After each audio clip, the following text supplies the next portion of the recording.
Well, welcome everyone to the Immortal Gates of Pyre Break the Game tournament, Alpha Edition number 13. Very excited to be casting some awesome games today, and super excited to have Trey The Trashman, the one and the only, joining to co-cast. So yeah, get excited. Yeah, thank you for having me. I'm excited as well. Definitely been fun trying to learn this game more. I'm excited to learn with you as well, while also dropping what I do know and having a good time watching these matches. I know this competitive scene has been slowly growing and stuff. With the monthly coming up, I'm sure these weeklies are going to be quite good practice for the players who are prepping. So excited to see them go. Absolutely. I think everyone in the community is super excited for the monthly. Speaking of the monthly, if you haven't signed up already, you should go and do that. I believe there's already over 40 entrants. There's a prize pool. It's going to be really awesome. So go ahead and do that, and you can get a link in chat by throwing !Alpha Series in. All right, shall we have a look at the bracket for today? So we have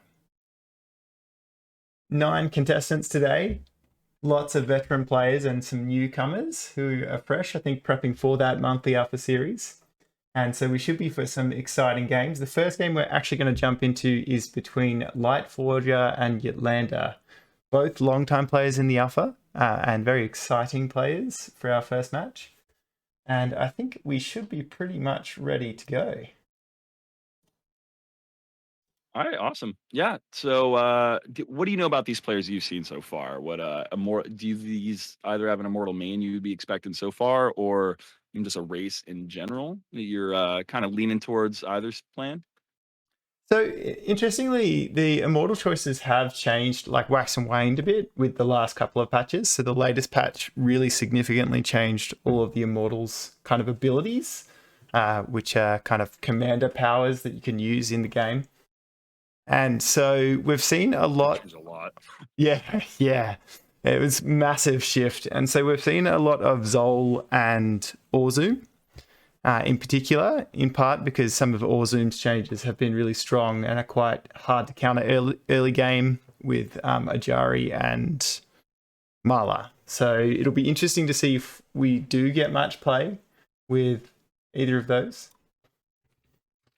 Yeah, Orzum right now is with their map control in general is just ridiculous, and it's so versatile as well. Whether they need to defend or even contain your opponent's base, just being able to set up those citadel foundations at any point is kind of anywhere can open up a lot more doors for you, I'd say, than most have. All right, so let's introduce the players. So in the top left of the map, we have Ytlander playing for Team Ice, and in the bottom right of the map, we have Lightforger playing for Team Fire, both playing Ajari, as we said earlier. It looks like we have a interesting build out from Lightforger. He's gone Legion Hall first, into a Soul Foundry, and then an expansion. So yeah, really, that double Aether as well, and the double Aether. So he must be going for some fast tech units, which is not a play we've seen a lot in prior tournaments. Looks like this natural is going to be finished right now for Ytlander as well, and the first Sapari are on the field. It does look like a similar build, doesn't it? Slightly delayed, but still going for the Legion Hall straight into a Soul Foundry. Yeah, it looks like Lightforger opted to get the second Aether down before expanding, whereas Ytlander went for the natural before the second Aether. Yeah. Pretty good. Contesting that first Pyre camp, but at the moment there is vision of it, but I don't really think that due to that delay that we saw with the second Aether that Lightforger has anything they can contest with right now. Yeah, I totally agree, and very unusual. He's gone 2 Dervish as his first units. He does get the Pyre steal though with the teapot. With the teapot, that's incredible. I have not seen that yet. That's cool. It's a well-known trick, but still gets players. So, man, yeah, like you're saying, this 2 Dervish at the beginning is quite odd, but that unit, I mean, if you can get it out early, that speed is so ridiculous, especially if you can get the upgrade on it. that if they're really trying to go with that late build right now, like we're talking about the tech and invest in this double ether. Obviously, if you're going dervish, you're going to need a little extra ether this early. Oh wow, what is that? It's the Absolver. Yeah. Absolver. Yeah, those are ridiculous DPS. Yeah, such good zone control, and quite a good move in this case because extra damage against the dervish. I think you're totally right with the dervish. They also got buffed in a recent patch, so both them and Icors for the Aru faction are the Harrier units, and both got increased damage. So really interesting to see this dervish first play, and we have a warden out already as well for Lightforger.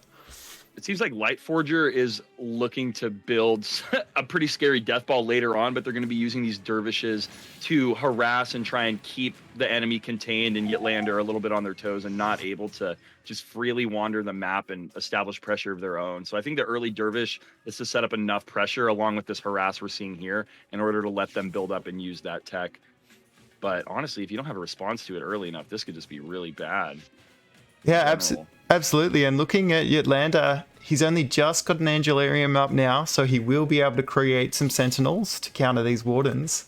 But it's going to get so much work done. Yeah, and none of those workers are going to get any done while they're there. Absolutely not. Meanwhile, the Dervish is still just controlling the middle of the map as well. Oh, as well as you can send up some Wardens in the terrain. Setting up that choke point, getting some good vision. Yeah, these Absolvers, though, are scary. They just burn light units, like, ridiculously. But, oh, are they going to lose one here?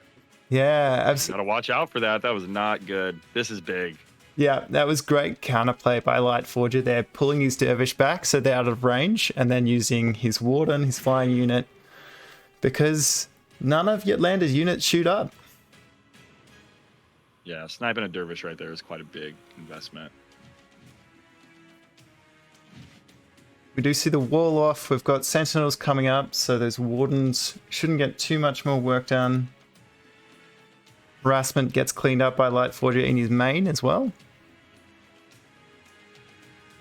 Be interesting to see what the players choose next in terms of tech.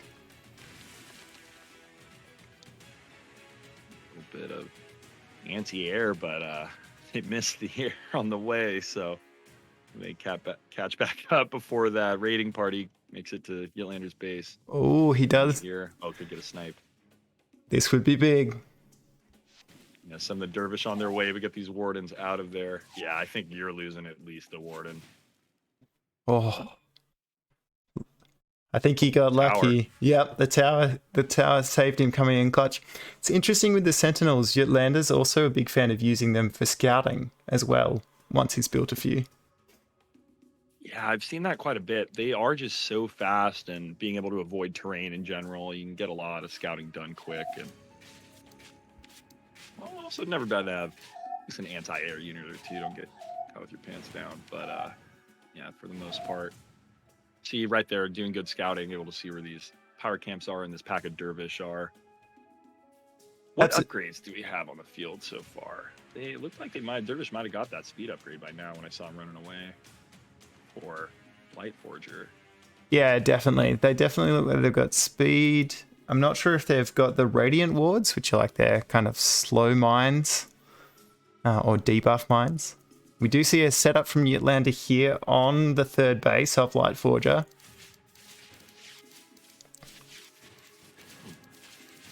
That is 3 Wardens, though. Heaven's Aegis. Go ahead. Oh, sorry. Heaven Aegis gets cast, giving Ytlander's units a shield. Yeah, and it's going a long way, too.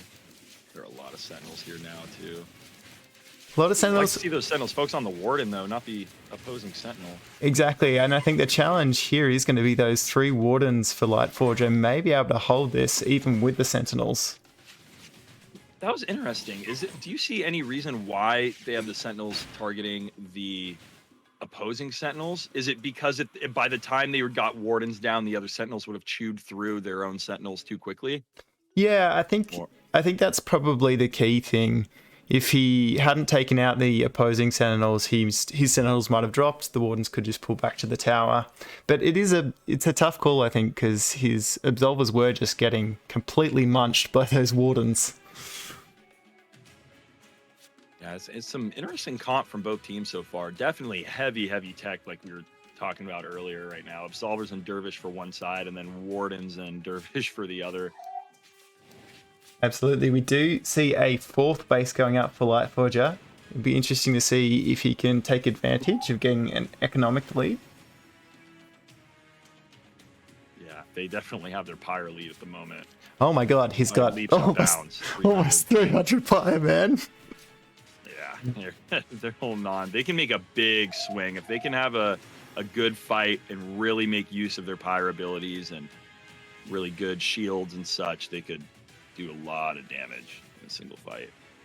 Absolutely. I'm just thinking like the number of Heaven's Aegis that he can cast in succession is going to be quite hard to deal with. Yeah, that's a large disparity. Sometimes you see small ones, but 130 to 300 is a huge disparity in Pyre. Oh, yeah. Make a big difference. Supply staying relatively even. Army supply, I'd say. We do see Ytlander, I think, setting up for maybe to put another push in on this 3rd base. Added some units in here. There's a lot of Wardens, though. As well as some Castigators to counter these Sentinels. Oh yeah, and they're putting in a lot of work, but those Castigators dropping fast. Only one left. Still quite a few Sentinels, but these Wardens just put out a lot of damage. Yeah, a lot of damage cleaning up. Because, yeah, they are able to snipe some of these Wardens, but I mean, you're losing so much of your like true army power when you end up only having Sentinels left, which I think is something that Lightforger is understanding as well. That even if some of the Wardens drop, their army pressure has just not been. Here's a throne out. Oh my gosh, and the throne. Yeah, see, I think they're banking on the fact that even with these Sentinels and the anti-air, they just aren't going to be able to keep up in the raw DPS of the army power. And those Castigators definitely kind of swung it there a little bit.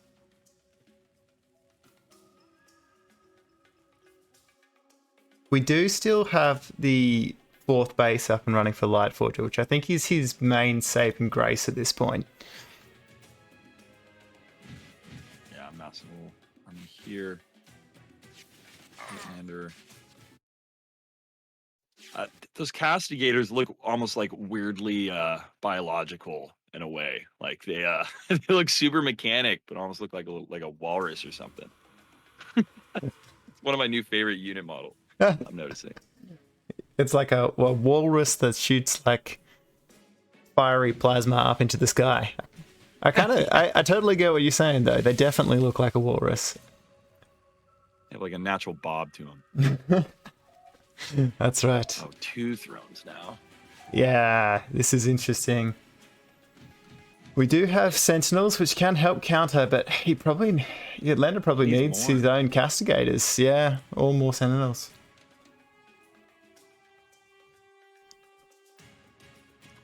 Yeah, definitely. I think this throne micro will play a huge part into it, as long as you can keep, switching them in rank and file per se, and making sure that one doesn't get sniped down too quickly.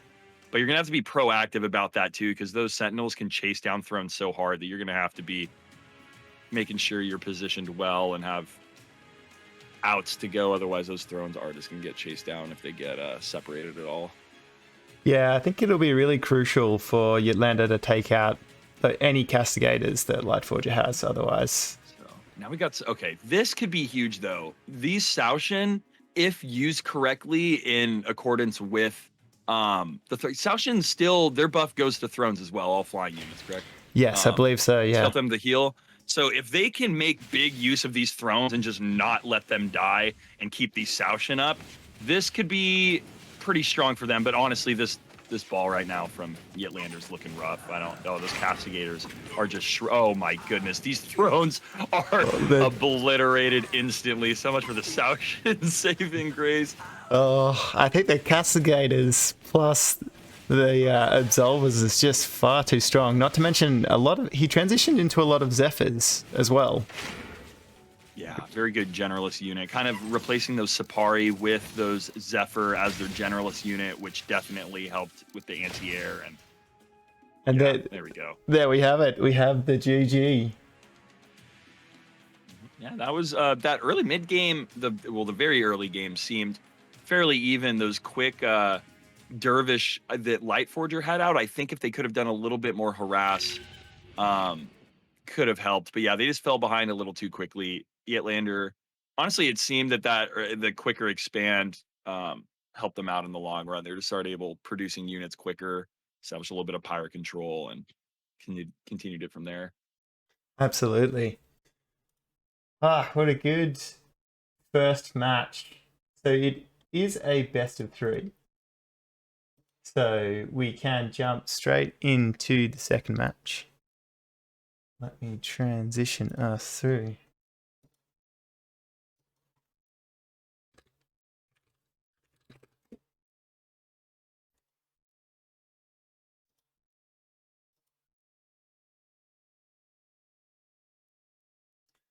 What is your favorite map, or what are the implications of some of the maps that we might see? That's I feel like something I've been slowly trying to learn, but what these different maps implications are for the matches. Yeah, no, it's a great question. So a lot of the other maps are significantly larger, so kind of more designed for 2v2s. So that can result in a lot of weird plays because there's so many entries to different players' bases, which means often also people kind of default back to playing Lost Province as well because it's kind of the more balanced of all the maps for a 1v1. Gotcha, that makes sense. Definitely gotten backdoored a few times on some of the maps. Yeah, even Lost Province is challenging because you do have, kind of like 3 different three different main ways to get in, which is pretty hard to defend against. So scouting becomes super important. All right. So one thing that I noticed that both these players just did that I haven't been super aware of in the past, at least, is that they each immediately pulled a worker in addition to their teapot to have 2 scouts before those 60 seconds, which in this game, for those who aren't familiar, comparing it to some other strategy games. Oh, here we go. A little quick, I don't want to necessarily call it proxy, but looks like they're building a Legion Hall. Oh, I think somewhat in the middle of the map. I think you could definitely call that one a proxy. Yeah, fair. A little proxy Legion Hall. Yeah. Pyre camp. Lightforger is going Orzoom, so Orzoom can build those foundations for the towers anywhere on the map using his Pyre ability. And what we've seen some players do is set up a Legion Hall here, then just whack a tower right next to it, securing basically the whole middle of the map for the early game. Yeah, Orzoom definitely likes to fight, but he doesn't always like to fight fair, I'd say. He's all about that kind of like map dominance, right? Like, yeah, taking control. Yeah, even just with their the shared ability that all Immortals have, the ability to summon citadels on those tower foundations. Orzoom themselves, has like a 25% incur, like a 30% decrease in price on that. I think it's only 50 compared to like the normal 75 that all the other Immortals have to deal with. So, right now, if you're Lightforger, you're only 15 Pyre away from being able to drop that tower foundation like we were talking about. Well, the tower foundation is only 50, and then it's another 50 for the tower itself, the citadel. So, getting in closer there now. Yeah, interestingly enough, this is definitely like a proxy / cheese build. So Lightforger has put a Legion Hall right in Ytlander's natural to get that hallowed ground to give his Zentari units here a ranged attack. It forced Ytlander to cancel his expansion, and now Lightforger's been able to grab the neutral tower that's there, and he's even throwing down a Soul Foundry, likely to grab some Absolvers to just completely take control of Ytlander's natural. Yeah, these games swing very quickly at times, and always hard to call it, but I will say Ytlander is going to need to deal with this as soon as possible. If this continues to spiral in Lightforger's favor for the next minute or two, it could start getting real rough once this is done building, and these Zentari are just so beefy. And like you're saying, with that hallowed ground there, and we're about to get a citadel down as well. This is going to be a hard position to dislodge. Absolutely, and with the economic, have we seen an expand? We haven't seen an expansion from Lightforger yet, so both players are still on one base. Yeah, that was a big risky play right there for Lightforge. Kind of all in on making sure they could deny that expansion. Otherwise, they would slowly start to fall out. But yeah, good point. They definitely needed to opt out of that expansion in order to have enough resources to do the proxying quickly enough. Oh, these units about to run into each other.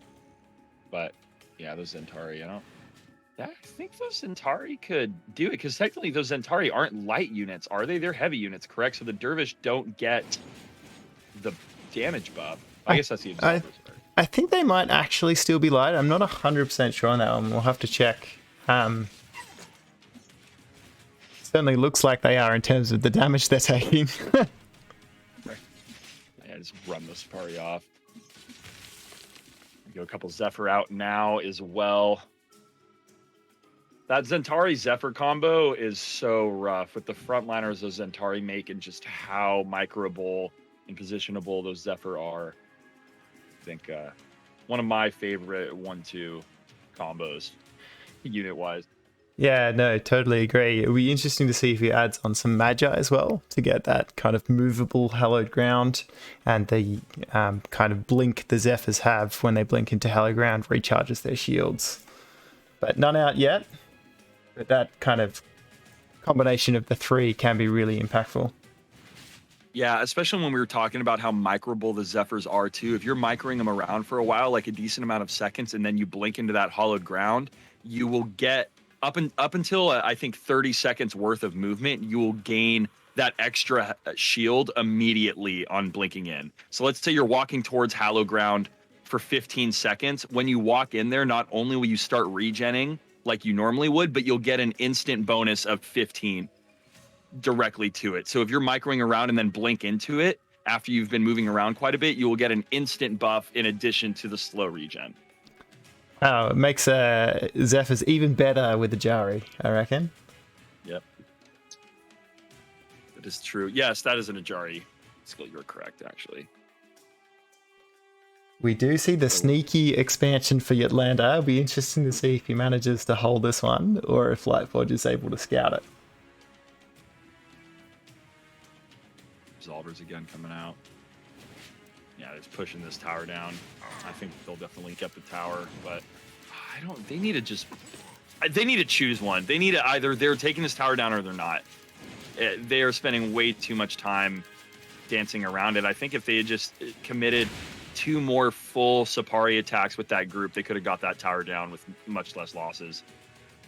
Yeah, and so many of his units are quite low now. Zephyrs are getting built as well.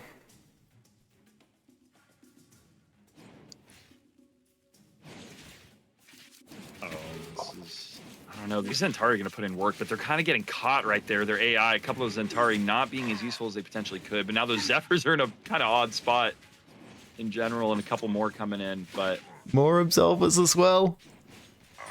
Yeah, it's going to be a fan favorite unit at the moment. And playing against them as a Zol player, they're not my fan favorite unit to play against, at least. But in terms of uniqueness for a unit and everything about them, they are one of my favorite units just in general. I mean, it's such a unique unit.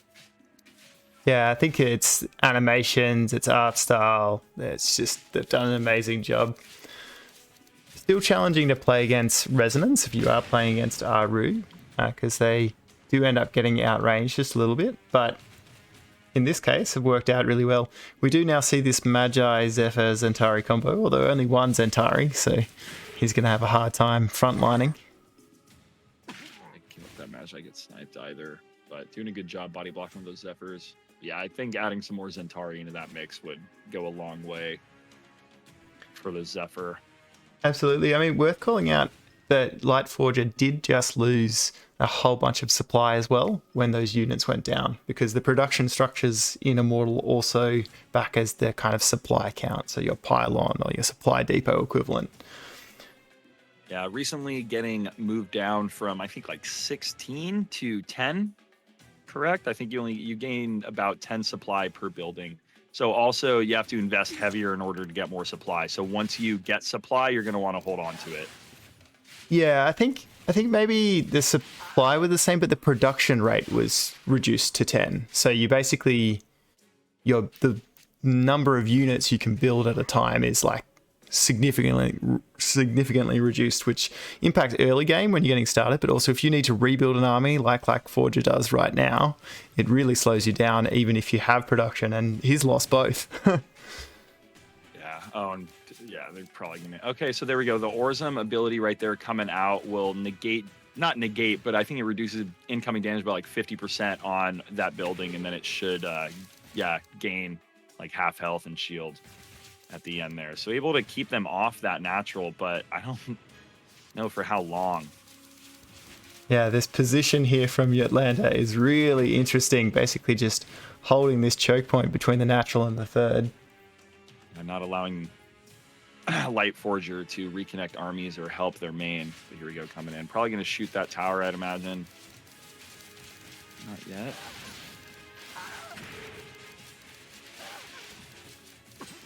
There we go. So power's going in now, but yeah, they're going to fall pretty quickly. When Sapari are on, it looks like being on an opponent's hallowed ground has the same effect.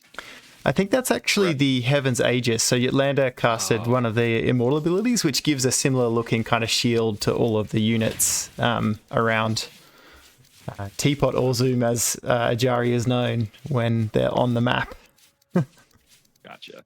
So it does, I guess I'm actually not certain though, I haven't thought about that. Does your opponent's hallowed ground, oh, here we go. So now this is...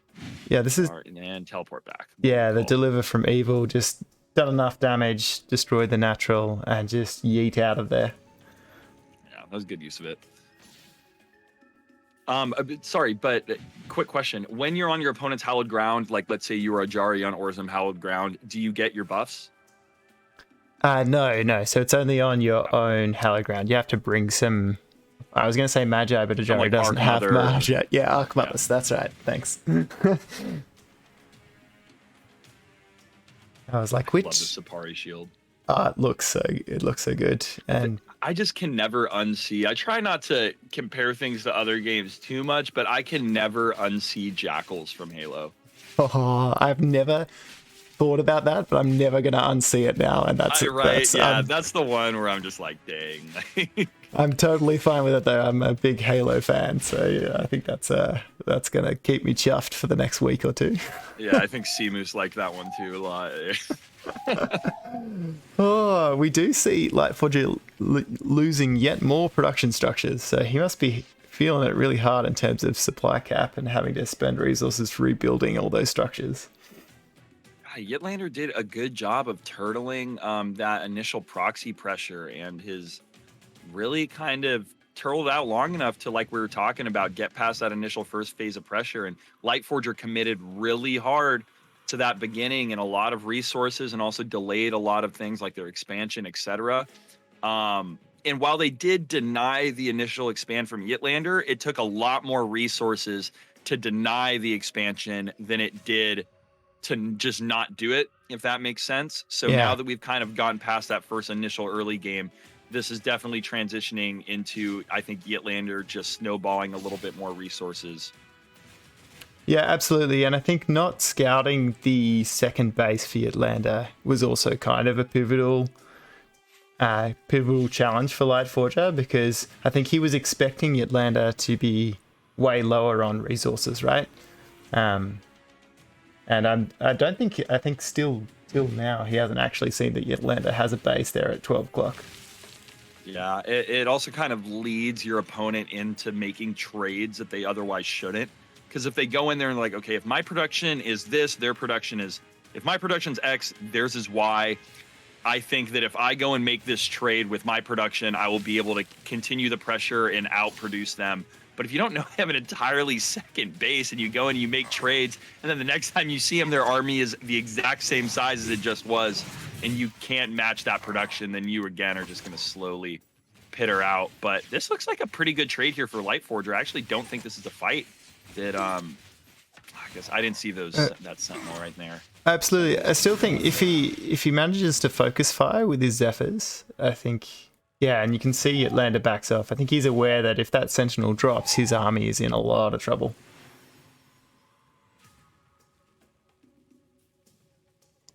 Oh, and we have the tower foundation going down for Orzum. With plenty of Pyre to put the tower up immediately. He could whack down another couple if he wanted to. I think he can drop Pillar too. Is Pillar only 200? Yeah. 175, I think. But, so yeah, definitely enough for a pillar. Sentinels flying backwards is so funny. The way that they never change orientation, but will just start like hovering to the side or backwards before changing direction, I think is so funny. Yeah. No turning. So imagine parking one. Like, that's just the best turning circle ever. Yeah. I think with the amount of Sentinels Ytlander has, he should go and contest this tower right now. I don't think he should let it finish. Yeah, I think you're right. I think it'd be dangerous for him to let that get up. That was there. So we do see the pillar come down. Damaging his units slight amount, but one of the changes that happened recently was that pillar no longer nukes as hard as it does with the initial damage when it spikes down. Yeah, you can see Ytlander respecting it though, just instantly pulling back his absolvers once he sees it drop. Whether you want to or not, you have to respect that pillar. Yep. Bad time. I mean, look at this right now. I mean, the pillar and tower combo alone is somewhat holding back Ytlander from feeling confident enough. At least, well, it's making Lightforger feel confident enough to be able to pull their army away for a second. And might snipe a Sentinel or two. Gets one. Oh, good blink. Almost the double. Step. Amazing. The other thing to keep in mind is Lightforger is now successfully up on 4 bases.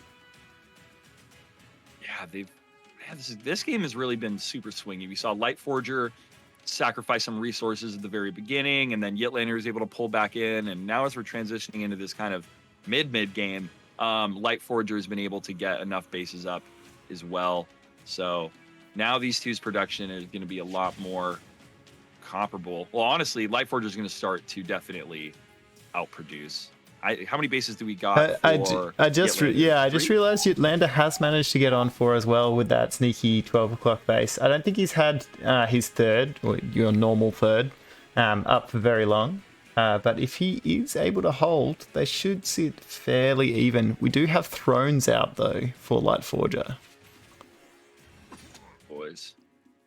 Oh, and I missed it. He's even got his second Orzum tower just hanging out. Cast the Empire Unbroken to try and keep it alive. We see a huge engagement here. The thrones throwing down. I like this combo of the Sentinel Castigators as well. Those Sentinels so good at giving vision, and Castigators' range is further than their vision, correct? Yeah, I think once you have the upgrade, I think, yeah. Yeah, so we saw those Castigators on the high ground, and they seem to be focused on the tower, but those Sentinels down below, I think they would have even been able to get some damage on the thrones from a place where they might not have even had vision of the Castigators, Lightforger, that is. Yeah. I have to say, Ytlander is just so lucky that Lightforger has not scouted this base. His whole army just walked right past it. I will say that's the base where I go when I try and do sneaky ones. I'll always just cheeky throw up a real quick third over there and just act like nothing ever happened. Yeah. We do see Lightforger trying to take a 5th, although that has been scouted by Ytlander. They deal with Ytlander too, throwing down but also scouted. So I wonder if that Scepter might have just scouted that base as it was coming in for harass. You would think so, or hope so. Granted, just because you get vision of something doesn't always mean you were keen enough or quick enough to see it. So, there's a good chance that base was just scouted, but even if they had the opportunity, might have missed it. Yeah, absolutely. It's so easy to just not keep an eye on the minimap, and because at the moment the game doesn't show you structures that in Fog of War, but you've already seen. It can be pretty easy when you just send off a unit to go harass and start paying attention to the, I don't know, army destroying your 5th base. We do finally see the tower and pillar getting taken down in the middle of the map.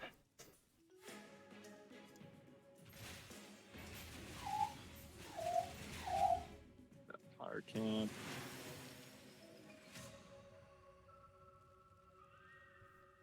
Again, gonna drop another tower on that foundation. Not gonna let them destroy the foundation nor use it themselves, because even though Orzum is the one who can place them down there, the opponent can use those Citadel foundations. So hypothetically, could have, after destroying that tower, could have dropped the tower on their own to deny even the chance of Lightforger using it, or could have just destroyed it. But yeah, absolutely. I've definitely made that.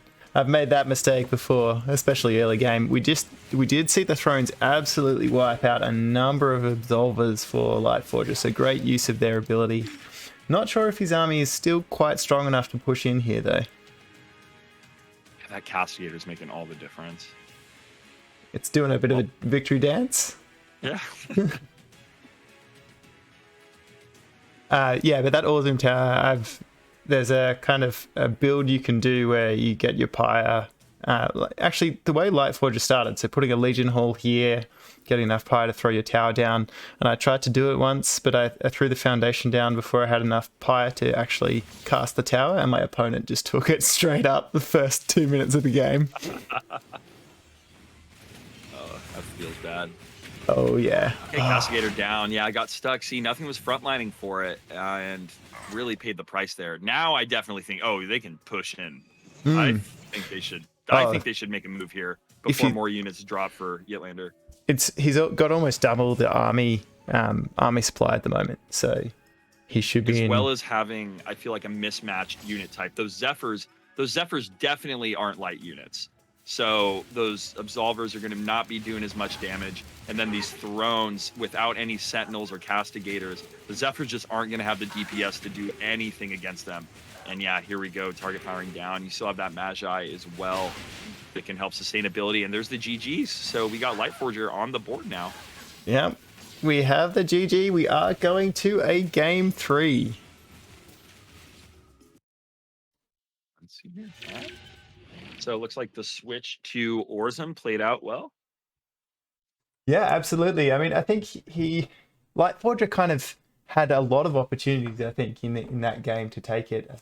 Not scouting that second base really could have turned the whole game, but he did manage to keep the pressure out for the whole remainder and finally taking it there at the end. Yeah, that was a good game. Enjoyed that. I like seeing the little proxy at the beginning as well. After the quick switch to Orzum, definitely made use of it, switching for a reason. Yeah, it's a good sneaky play. I think it's interesting because he did lose 40 something supply, like within the first 10 minutes of the game, but was still able to come back from it. And I think that's getting enough value out of those units and the early pressure he applied really kind of helped him pull through, even though he had to rebuild so much in the end. Yeah, it was a really good understanding of knowing when they could and couldn't take a base.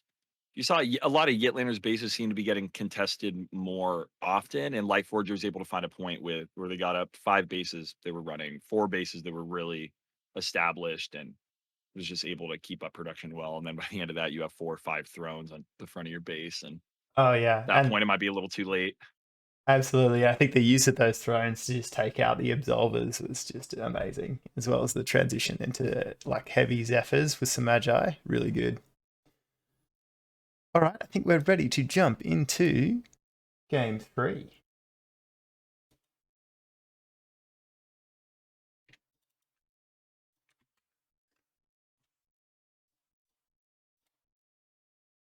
A nice way to start my morning. I'm out here on the West Coast. I'm gonna have a nice little early morning IGP. 10 now. Nice, man. Well, so I am actually based in Australia, so it's a nice little 3 a.m. for me. Yeah, I understand that. I actually casted an Australian event pretty recently. All chat, we were working with an Australian melee group, and yeah, we were casting the Australian tournament, so I was having a little late night cast myself. On the opposite end, it was like 1 p.m. over there. Nice. Yeah, the Australian melee scene's really cool. A lot of good guys there. Okay, there you go. Yeah, I find we really get into our gaming, into our esports. Like, there's a lot of commitment, I feel. Notice that, like Sweden down under. All right. So we are jumping into game 3.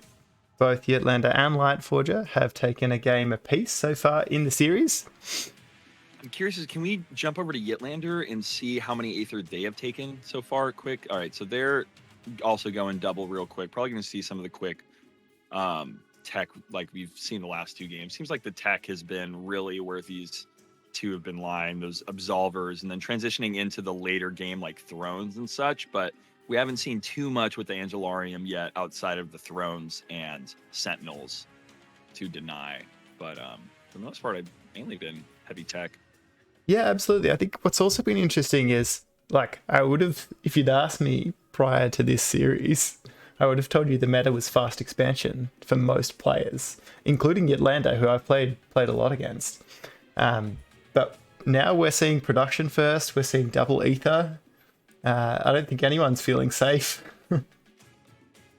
Yeah, and here we go again. This one, not as much of a true proxy as the other one, but using this tower that they have and setting up their Legion Hall there to kind of have the ability to just keep pressure up quicker, have more Pyre camp control, get these units out faster, and definitely something I'm going to start taking note of when I play myself. This is really kind of sped up some of this early game too. The early game in this has been pretty fast in general, I would say, in IGP.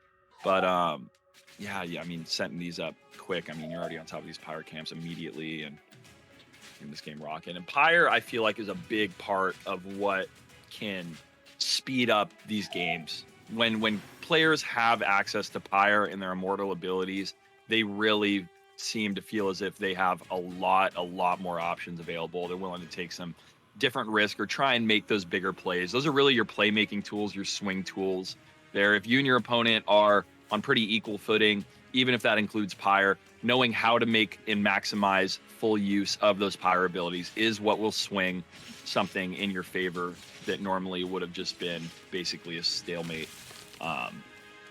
So I love seeing the amount of Pyre control.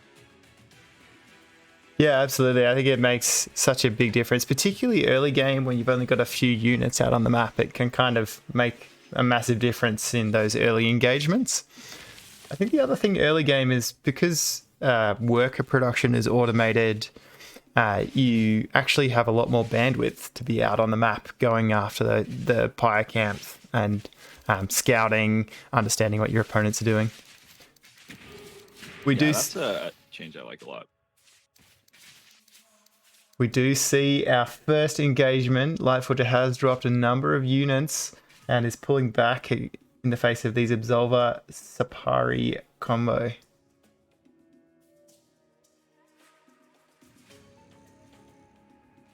Oh, Ytlander, you cheeky boy. Is he going to go for the main? I think he's going to go for the main. Oh, gosh.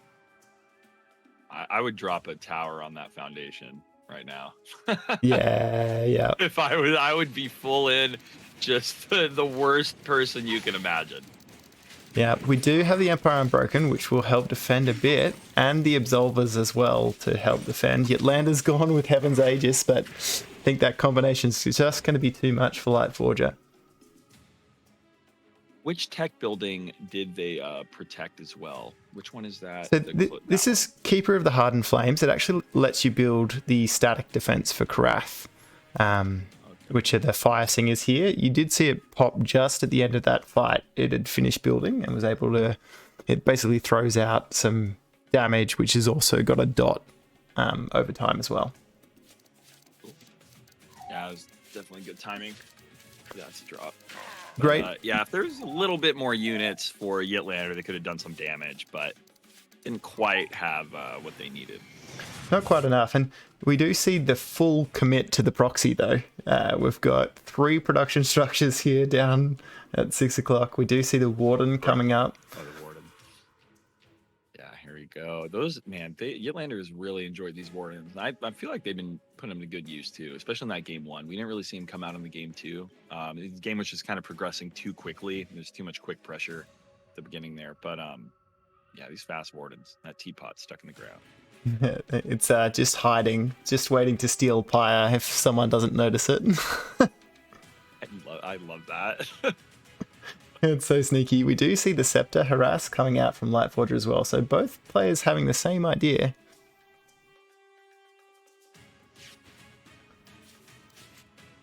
And the Naturals are coming up at a similar time as well. We do see Lightforger manage to get that Scepter into the moat line. A little bit faster than Ytlander.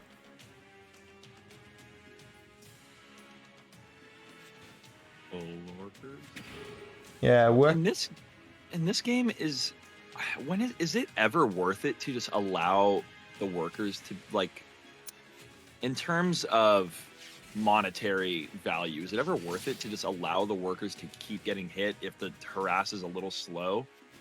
And then, because if it's going to make them anyway immediately after, is it ever time where it's, okay, let's not pull them so that we keep having some production, deal with the harass here in a second like they just did with the Sentinel, but your moat production will maintain that whole time still? Yeah, I think I'm not sure exactly what the maths is. I think if you've got enough harass, like, it's pretty easy to have a few units and like scepters which do AoE damage, like where you can kill moats faster than like where the cost of replacing them is greater than what they'll mine in the time. So most players tend to pull back the whole moat line. If you had maybe like one Safari, then you might be able to do that kind of trade. But often then what people will do is get the workers to just kill the enemy unit if it's a low enough number, because they actually do fairly decent damage. Yeah, those moats, they put in work. They sure do. They sure do. You know, one might even call them workers. One might even call them workers. Oh, we do see Hallowers out for Lightforger. I think this is the first time in the series. So these are like range artillery units that do AoE damage. Actually, at the end of last game when Lightforger won, they had one that met up with their army during the GGs. So it didn't get used at all, but they were trying to. They did make one at the very end of last match. So they're like, I didn't even get to use them yet. Let's do it this time. Yeah. These are definitely a unit that you can take advantage of with sight. These have ridiculous range. Yeah, we do have the Deliver from Evil coming out. Ytlander not keen on trying to continue to engage. That said, he does have the rest of his army at the front of the base, which might get caught out if he's not careful.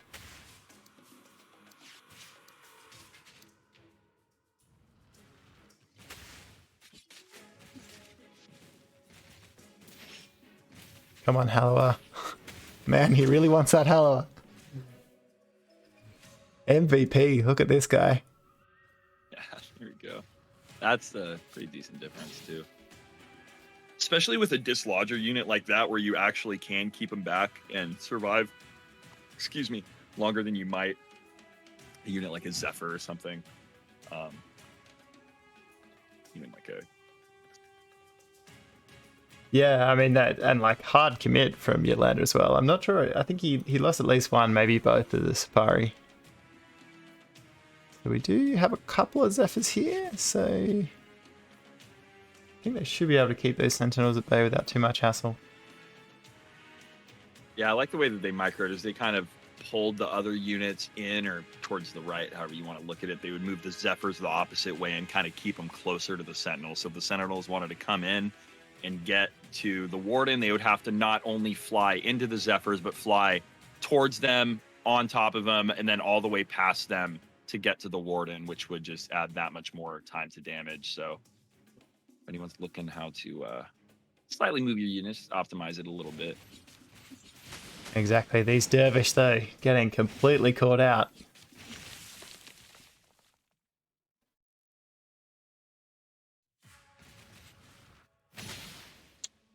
many absolvers. It's quite dangerous here for Ytlander because his buildings, his production may get scouted out of this. Yeah, I think that high ground saved it for a second, but at least vision wise. But yeah, I think this might get scouted here too. Oh no, the rally point for Ytlander, sending his absolvers right into the middle of Lightforger's army. Oh my gosh. I'm telling you, absolvers just put out absurd damage, especially stand over there in that little group. Yeah, I think you're right. With that high ground advantage, it is just so hard to push in, especially with those sentinels to keep those scepters at bay. They can get some sort of vision with that warden. I think they need to pull that warden in front of the Hallowers, like more to the left of itself, and try and use this terrain to get sight, and have the dislodgers do what they do. Oh, we have the surround as well. The flank from Ytlander. There's the Sapari well. My goodness, just absolute death. A death ball of projectiles. I don't even know what you want to call them, but when they all get revving up, there's like 4 of them shooting at once. Absolutely. I think the micro from Ytlander in this engagement has been amazing. He flanks around with the Sapari to force the Hallowers to pull back at the same time. He's brought the Absolvers up front and got them in position to just completely kind of wipe out, and then using the Sentinels to take out the Scepter as well, reducing Lightforger's vision. Just the combination has been amazing. Yeah, now dropping a tower down there to help protect that area as well.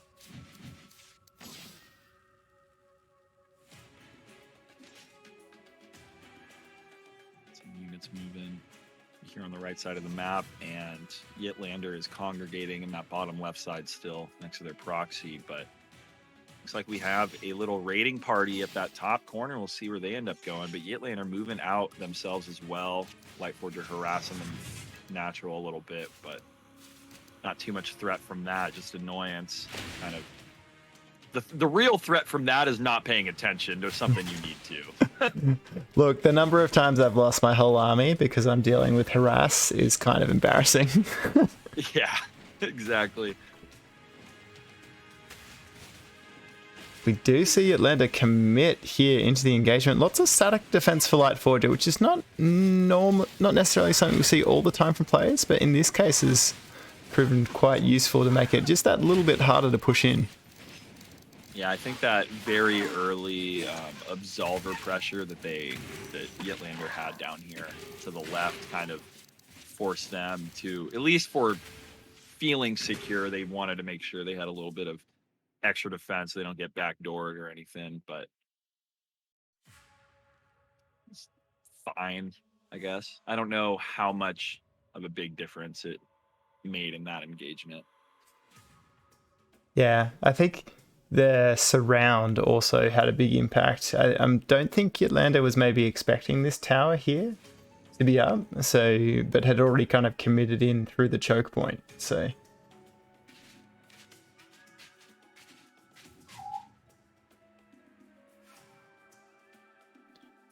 got that Pyre over time going. Again, Pyre-wise, we're pretty even right now. Overall supply, we're very even. Resources in general is quite even at the moment, but Lightforger does have a decent lead in terms of actual just army supply and power. So I think this next trade or this next skirmish, whenever that may be, substantial one, could kind of lead to one player starting to be able to snowball a little bit. Production-wise, these two are pretty even. Current resources, they're pretty even. It doesn't really feel like either side has a very strong composition against the other yet. We're not seeing like an overcommitment to something like Thrones and then just an immediate Sentinel response. Both these players have pretty good composition, so I think that if one can get a strong trade, it could start snowballing it for them a little bit. Yeah, no, I totally agree. I think probably the only other thing to call out is Lightforger has managed to go up one extra base on Ytlander. It only just finished, so wouldn't be feeling the effects yet. But if that's left uncontested, then we will see an economic lead starting to go to Lightforger. And what we saw last game too, you got those 5 bases up just a tad bit quicker and was able to hold out in the end and pull it out and send us to the game 3 that we're in right now. This is the make or break game. There's nothing past this between these two. That's They right. gotta settle their beef now. Yep. Whoever loses will go straight into the lower bracket. Oh, The winner killer continue. right there. Oh, it gets instantly focus fired though. That was good micro. In micro to just focus fire down that turret real quick. I think the tower, it was necessary. Oh, got this throne flanking and Oof. Yeah. really not doing too much here at all. It's kind of just losing to these two Zephyr. I think the some damage on the Absolvers maybe helped scale Ytlander up, but I actually agree. I think the Hallowers really made the biggest difference in that fight. Yeah, those Howlers I've noticed have been strong. That AoE damage on them as well is just, they're almost, they're like a bunch of mini orbital strikes or something, just blowing up everywhere. Absolutely, and I think because it creates hallowed ground as well, you can have these really interesting interactions where you can blink your Zephyrs forward if you're able to go on the offensive, or if you've got Zentari in the front line, all of a sudden they get range. So like a fun little interaction there between the units. Thrones have ominous faces. It's like tiny white heads. It's massive bodies. You know what? I've never noticed that before, but yeah, they actually are kind of creepy, hey? Yeah, they're wild. There's a lot of unique unit design in these games. I like it. Howlers, another favorite of mine. They remind me of like episode 1 Phantom Menace, like something you'd see in the cities. Oh. All right, take this tower down to start making it a little bit freer to walk around. Both these players doing the same thing. Yeah, it's tower destruction time apparently. Interestingly, we haven't seen many kind of like crazy tower positions for Lightforger yet, even though he is playing Orzum. Wow, got that Castigators. Locked in the wrong place, wrong time.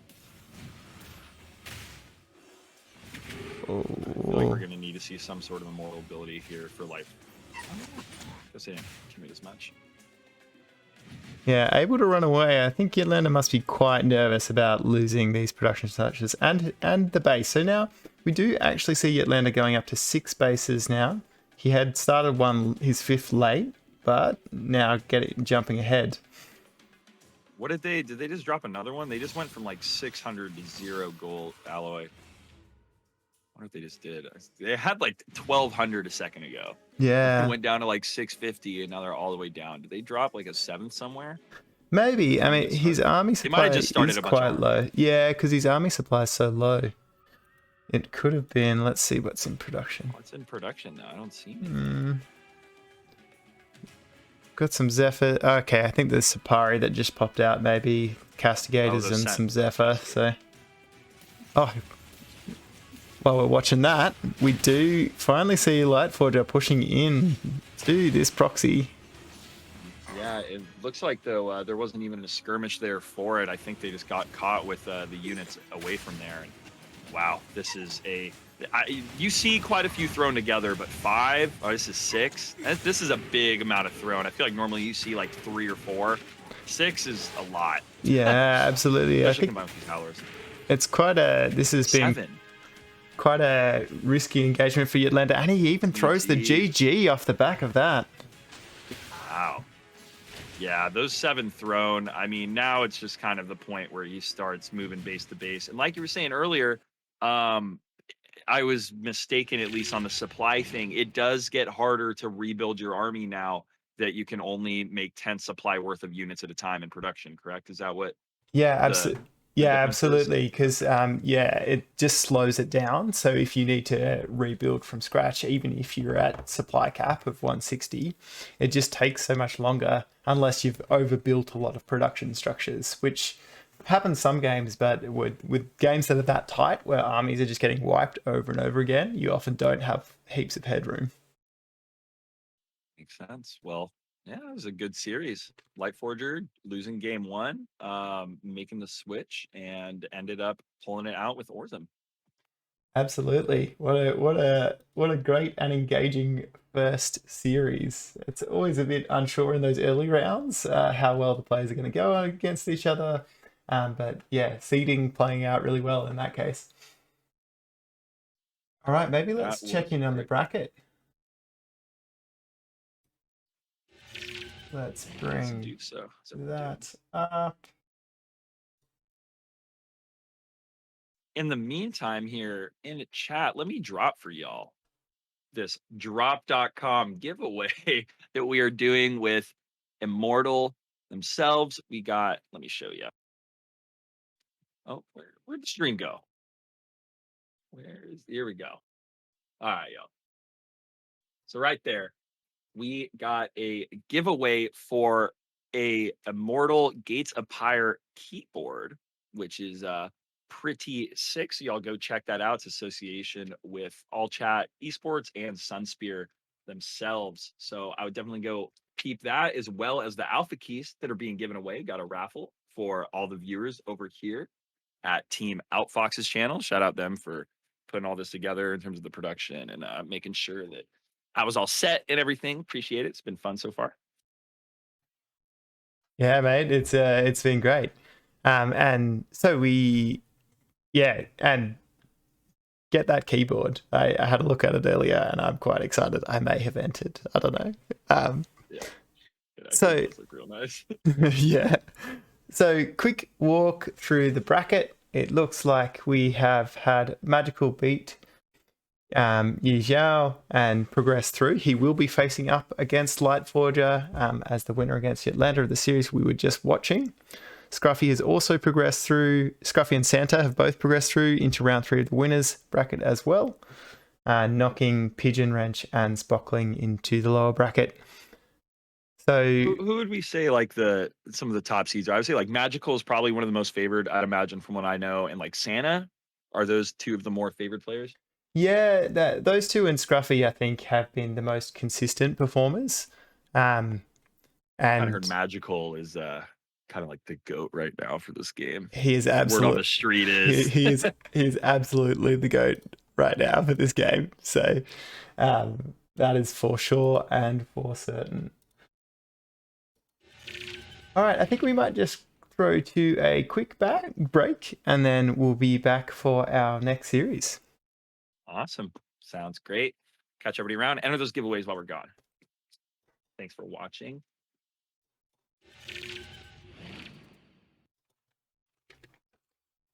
Can use the restroom really quick. I'll be right back.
All right, and we are back for our next game.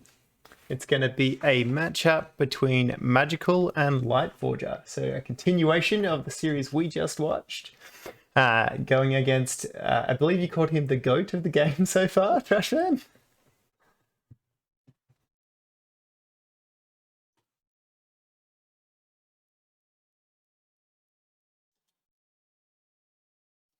We might have some mic teething issues there, team.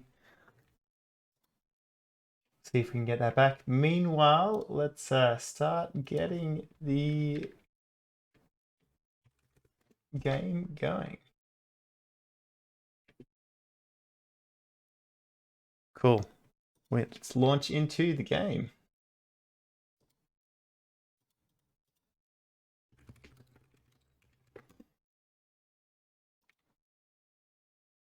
You lost my sound? You're back. I think we lost you for a second there, but it sounds like we are all good now.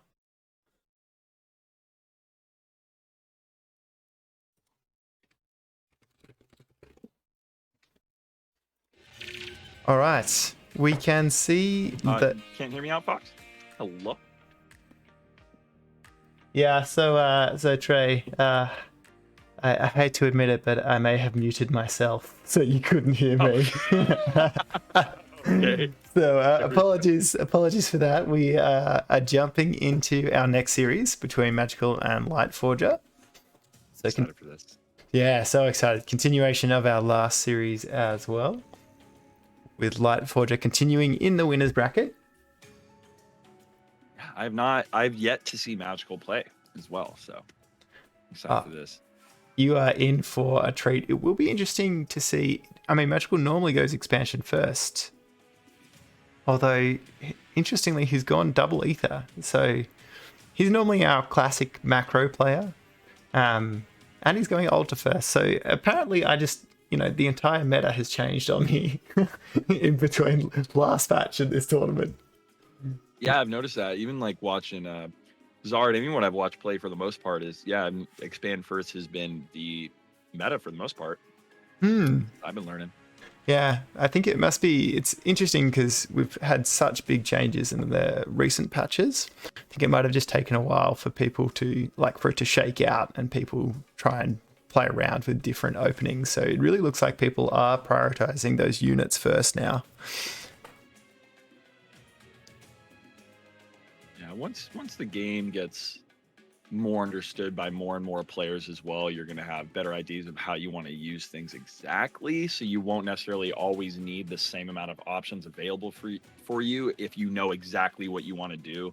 So I think that we will see some more as the game develops more. There'll be more and more styles that lend to quicker, non macro intensive gameplay styles, because there is something more niche and specific that we are looking for that we have now labbed out and know works. And like you're talking about, players starting to tinker around with these new openings and such and find how they want to play this game for the time moving forward.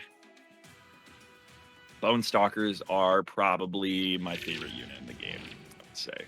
It's hard to go past them, right? So they're fast, they look really sick, the animations are amazing, and they get to go invisible once you upgrade them. So Yeah, definitely a fun one. They're so fast. yeah.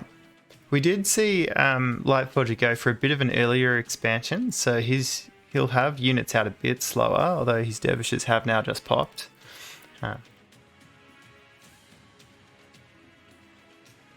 Dervish seem very popular. So fast. We're talking about speed. I mean, talk about the Dervish. I think Dervish speed upgrade is the fastest unit in the game, if I'm not mistaken. Yeah, I think you could be right. I think they're pretty close to iCores, but I think they might pip them even with the iCore speed upgrade as well. Dervish are awesome, man, and I think because they were quite underplayed until a recent buff in the latest patch that increased their damage, and now they're just, it's almost, you can't see a game without them. Always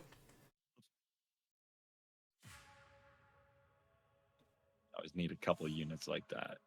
You need your backbones. That's right. It has, I think, kind of made the game a bit more interesting too, because often folks weren't going for their tier 2 tech buildings for quite a while, until both the Absolvers and Dervish were buffed. So I think that change has been really kind of well received. It mixes it up a bit early game. All right, that invisibility upgrade has now popped. Might see ambush following soon.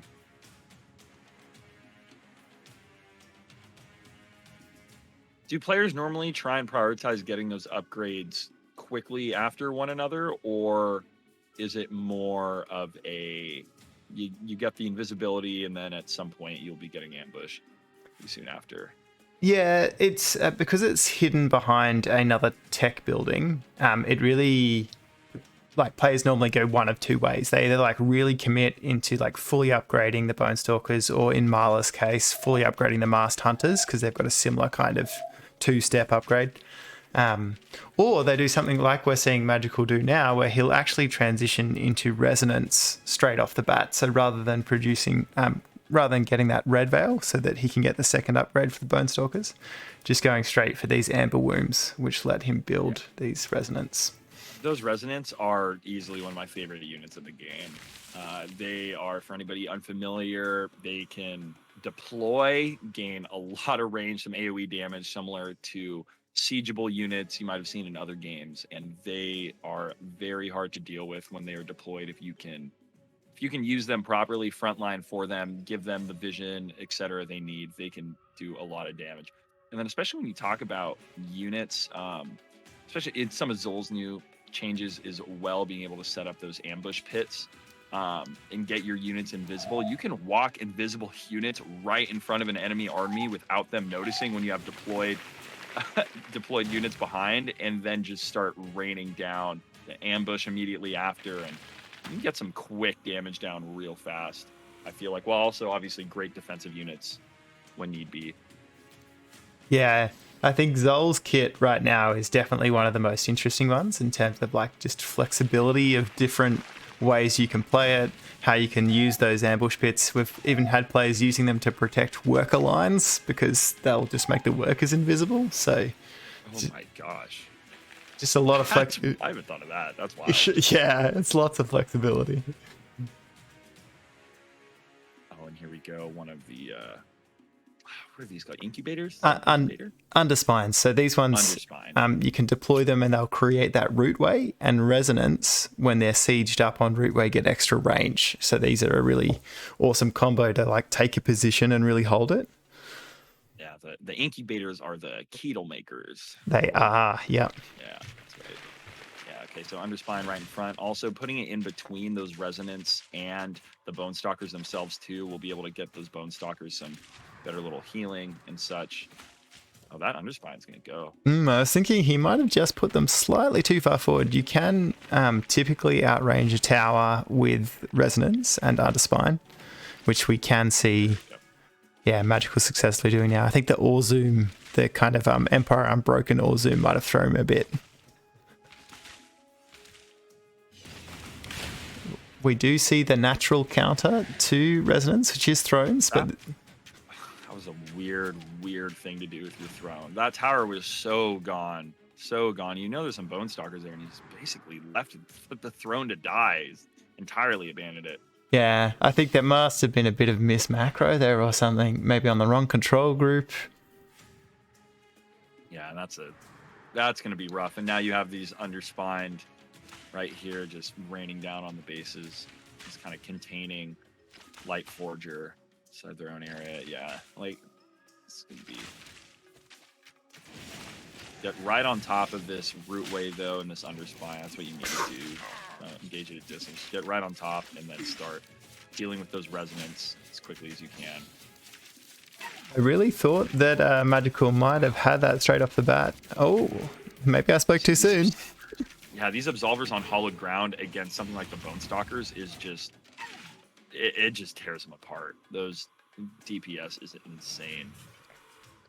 You're seeing the power of some of the defensive play in this game. When you are on your own turf, you're inside things like hallowed ground, you have a tower near you. It's very hard to push in on your opponent at times. You really have to have a distinct advantage in some of these scenarios, or outplay your opponent quite hard. Yeah, and I think it's pretty evident that ultimately coming out of that fight, Magicall is behind now. His army supply is much lower. Oh, he does get a cheeky throne pick off though. Yeah, those Bone Stalkers must have ambush now. That DPS was way too quick. Come out of that stealth and just target fire, and there's a lot of extra damage on the first one. Only took a few more volleys after that. And those are the trades where you make back a lot of the ground you just lost. It's the second almost like free throne we've seen taken. Yeah, and I think this is where we really see Magicall's like skill come into play, right? He sees the opportunity. He's got a much smaller army, but he gets the pick up on the thrones with some really good micro and positioning on the map as well.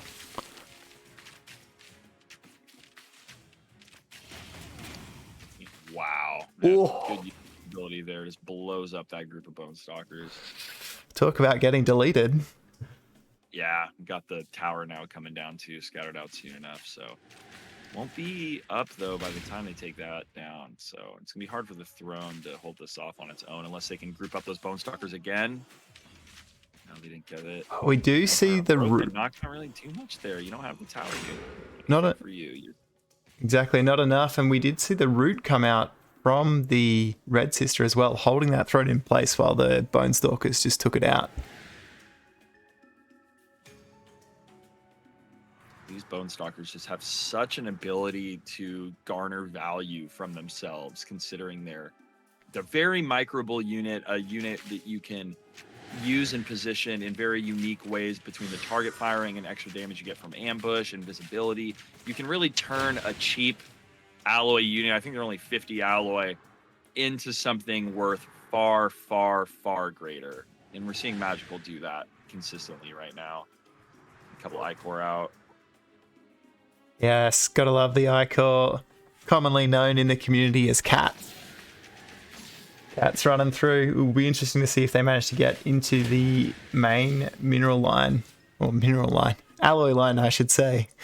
Yeah, that one Ichor's pathing got screwed up a lot. So I think that with 2 Ichors, you can usually clean up most of these in like one hit, if I'm not mistaken. But now I'm gonna take this one a little bit longer, but doing plenty of damage. Yeah, even on its own, successful there, I think. But yeah, the 2 make it much more efficient. In this case, not too much of an issue for Magicall, but at the same time, he's also got harass on the 4th base of Lightforger as well. Yeah, it's even if your army might not win when they're all together, if you can spread your opponent's forces too thin and then pick the right fights like Magicall's doing right. Oh my gosh, see that throne again right there getting caught out. The one coming from that base that they were harassing, forcing, and Zola's out on the field as well now. Got the leader running this fight themselves, and there we go, GG's. Yeah, just one too many thrones picked off. Wow. You really saw Magicall just force that game with the Bone Stalkers alone. Oh, it was amazing. GG. I think just the Bone Stalker pickoffs on those thrones consistently every time. Just phenomenal play.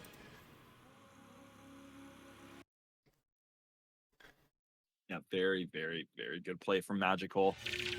As a player we just saw win an entire series as well. So. Well, what an exciting game 1. So we have one more to go. Lightforger still has a chance to make a comeback. We might have more than one. All right, let's not count Lightforger out yet. You're right. I kind of slipped up there, didn't I? I'm not biased. I promise. All right. We have another one for sure. Yeah, that's true. We have at least one more. So the players are ready. We are going to jump straight into game 2.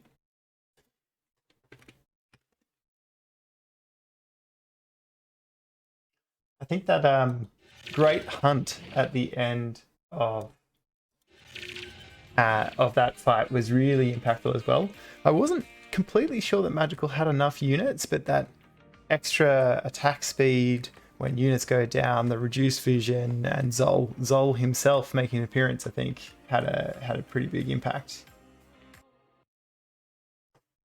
Yeah, I really, really like the addition to be able to control the immortals and stuff somewhat more for some of these characters. It gives me just fond memories, honestly, of like being a kid and playing something like Warcraft 3, something like controlling my chieftain or Yeah, something like that. It really just gives me like warm feel. It's like, hey, you got like this, everybody has like their army units, etc., but like you get to play as the commander of that army yourself, which is fun. yeah, totally. And I think like they've struck a really good balance between like trying not to have hero units that kind of take over the game and become kind of too impactful to the point where like the other units kind of like pale in comparison, or like you end up in this situation where you have to play in a particular way with those hero units. They've kind of like found that nice balance where the immortals are still impactful in the game. Sometimes they come out on the field, but they don't have that same kind of like game breaking feel that they're supplementary. They like supplement the main gameplay aspect, and they don't become the main gameplay aspect when they're on the field. It's not like when Zol comes out, you're like, okay, if GG's, Zol's out now. Yeah, exactly. Wow, a quick Legion Hall up there. Yeah, we've got a quick Legion or straight into a Soul Foundry as well for Lightforger. He's got 2 ether, so getting the tech up as well. Same for Magicall. Bit of a slow one. I think Magicall did go expansion first this game, so it'll be interesting to see what impact that has. With none of our players so far opting for that, even though that's quite strange. At least historically. These Pyre camp leaders look like disciples of Zol. You can see how hard Magicall tried to steal that Pyre, man. Like, that micro was actually kind of impressive to watch with the 2 teapots just dancing, not taking any damage. But Lightforger was onto it. He wasn't going to let that Pyre go.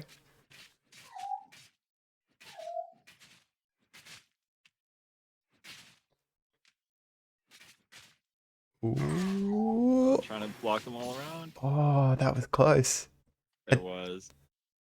I don't think he quite managed to pip it, no. But a valiant effort there with the teapot micro.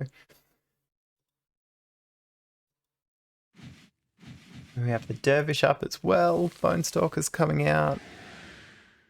And straight into the Amber Womb, so not even getting the... Unless there's... Yeah, so really interestingly... here we go. So Magicall now has thrown down the building that lets you get the invisibility for the Bone Stalkers. And he's thrown that down at the exact same time as the Amber Wound. So I think we are likely to see fast resonance again.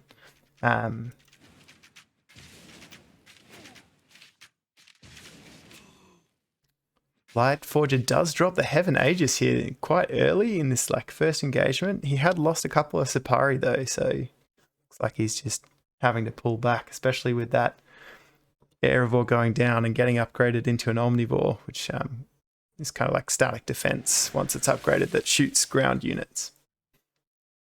Oh, that's cool. Yeah, I haven't actually seen that structure yet. I haven't seen a lot of the static defense structures used yet.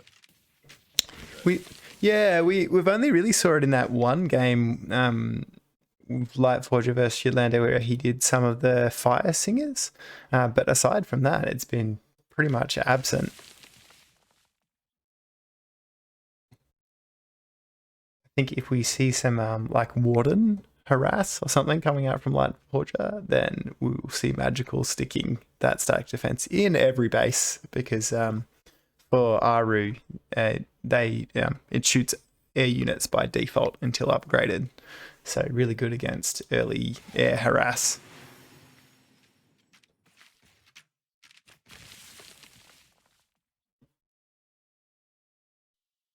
Side right now, break down the rocks, backside is base. This might be like we've often seen in past games with the Jari that a player will actually bring his whole army into the enemy main and then use Deliver from Evil to pull them out. Doesn't look like it will be the case this time for Lightforger, just sending in 2 Dervish to harass. But it can be quite an effective play because you can get a lot of damage done very quickly. You can take out Ether, maybe even the Bastion, and teleport your units back to safety before your opponent can respond. Bone Stalker's just left. Oh, and half of the Symbiote line instantly dropping. And having to get pulled off production. Yeah. Lightforger also looking at trying to do a 1-2 punch, but there's just far too much static defense plus the resonance. There's no chance of pushing in, at least not yet.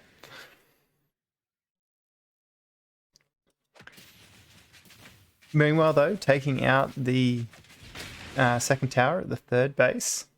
It's a pretty good pick-off.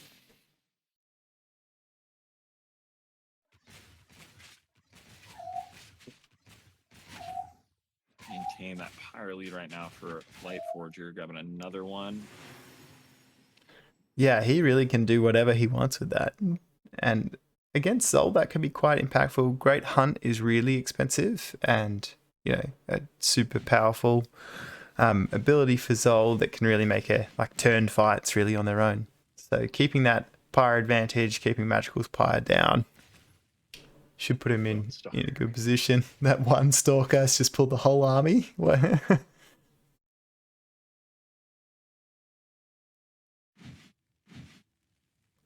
Taking another expansion now. The third. Interesting. At the same time, we do have Thrums out from Magicall to harass the backline, and he's positioning to hold up against this third base. Yeah, this seems hard to deal with. It's the worst, man. Like Thrum harass is like the bane of my existence whenever I'm playing Karath. I think because you have to build a structure to get static defense for Karath, that can be quite hard. Well, we do have Ajari's ultimate going out, I think. So units, as they take fatal damage, get teleported back to Ajari. Not making a huge difference in that fight, but maybe enough. Yeah, I don't know if that was the best use of the ultimate. I probably have done the Aegis something, you know, get some buff shields or something, but I don't know if you necessarily needed to pop your ultimate there. Yeah, I agree. And I think currently, at least, most players seem to feel that because projectiles follow units when they get teleported back to Ajari, and the units will continue their last command, like an attack move, you end up losing a lot of those units that do get saved almost immediately. So Heaven's Aegis is definitely like kind of the preferred use of Pyre, at least at the moment. That and Deliver from Evil in those situations where you're pulling people back to your base. Yeah, Deliver from Evil there, it seemed like it also could have been a good option to do something similar. Yeah.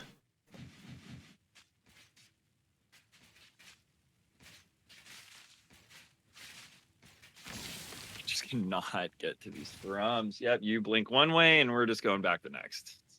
Yeah, with the offering upgrade or frenzy upgrade.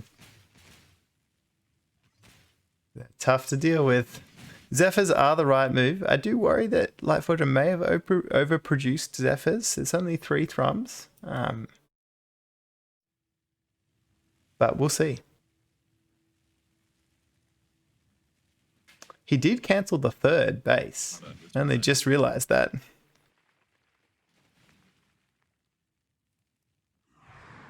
Oh, and goes for the sneaky one at 3 o'clock. All right.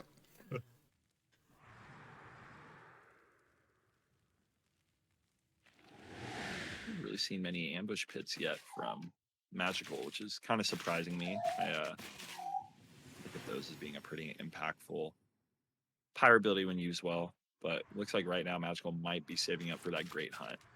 Yeah, I agree. I think that's probably his play in this case. Because he's managed to deny the third base. He's going to be, building a significant economic advantage. He's got an army advantage already.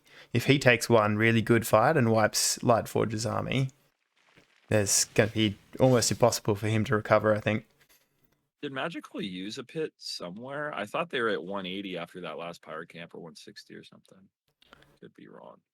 For some reason I thought that they had more Pyre after that last one.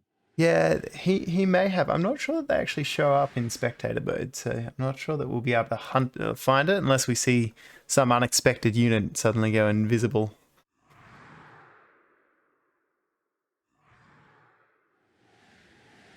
On the map, we have some of Lightforger's units moving down and around. Gonna deny some of that Pyre.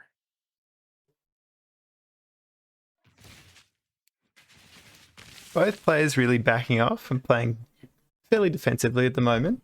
I think Lightforger's just trying to rebuild and pray that his cheeky expansion doesn't get scouted. Magicall, on the other hand, I'm not sure. I wonder if... he's transitioning into behemoths. There we go, with the deep nest. So behemoths are kind of like Protoss carriers, I suppose, to use an analogy from another game. But or even like Brood Lords or something. Brood Lords, yeah, that's a much better analogy, man. Yeah, those I love the whole Ketel mechanic that Aru has with their bunch of different units. I cannot think of the word units. Out of every word for me to forget, I'm having a existential crisis over what that word was for a second. It's all right. I can totally relate. I do love the Kettles too. I mean, who doesn't like free units? I mean, it's like getting free things. Free things are always better. And when they're units, like flying, like bug things that destroy your opponent, I think that's pretty good. Hard to go past. We do see Sharu coming up from Lightforger as well. So that late tier 3 tech unit on the Karath side, which is kind of like a flying High Templar.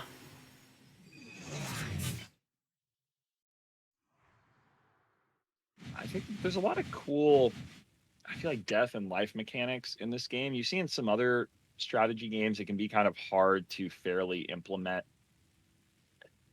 abilities that can like save units' lives in a game like this where trading and advantage is so important.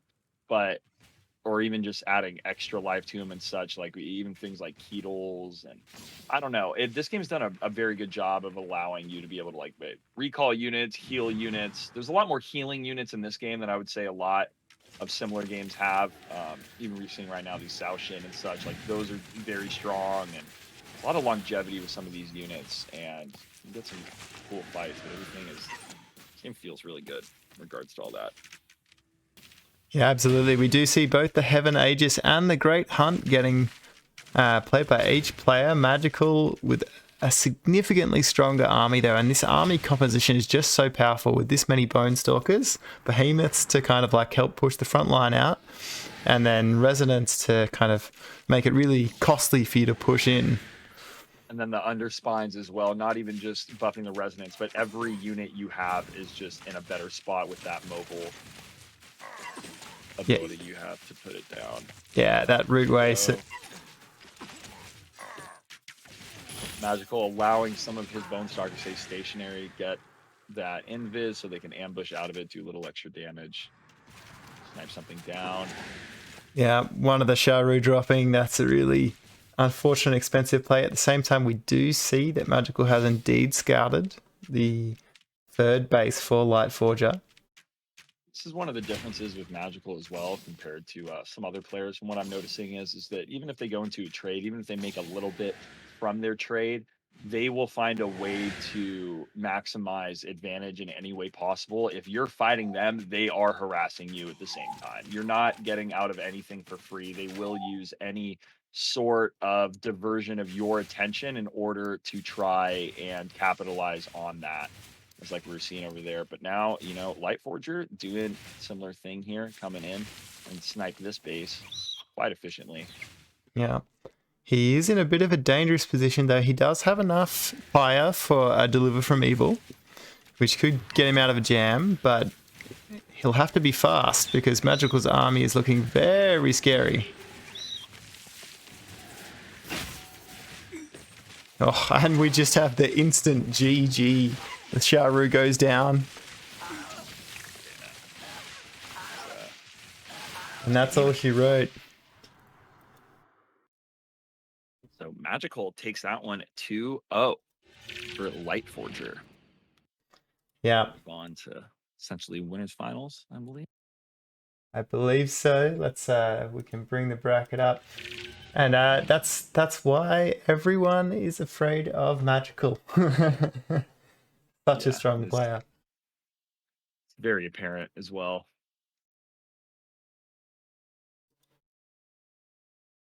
So looking at the bracket now,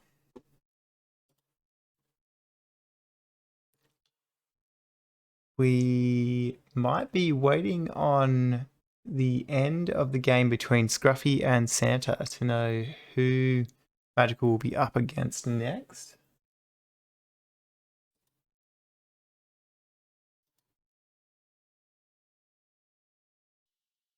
It's like Lightforger is going to go on to play Pigeon Wrench.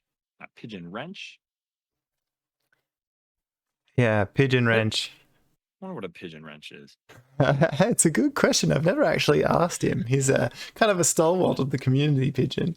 You know what? I think, well, considering that birds aren't real, like with their maintenance, the Pigeon Wrench is probably the wrench you use to open the battery pack of the pigeons to then install new batteries into the pigeons. I reckon you could be on point. Yeah, that's my guess. Look, I think it's a good one. So it looks like we do have results just in. So Santa has, in fact, won both 2 matches against Skruffy, taking the series 2-0. So we should be jumping into our winners semi-finals between Magicall and Santa. Awesome, awesome. So we have Magicall in the lobby, so we'll just wait for Santa.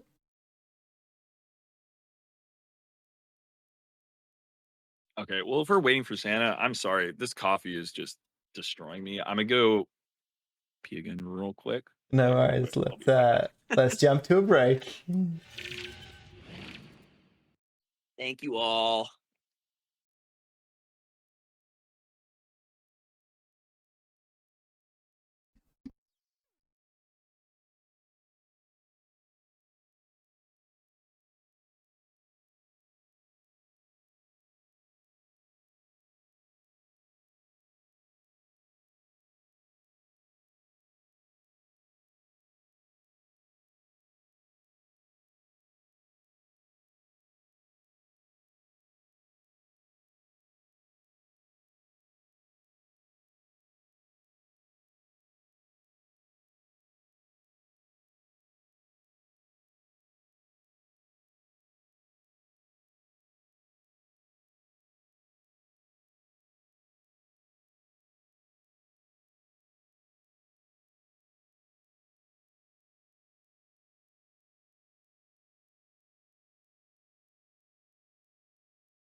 All right. We are back.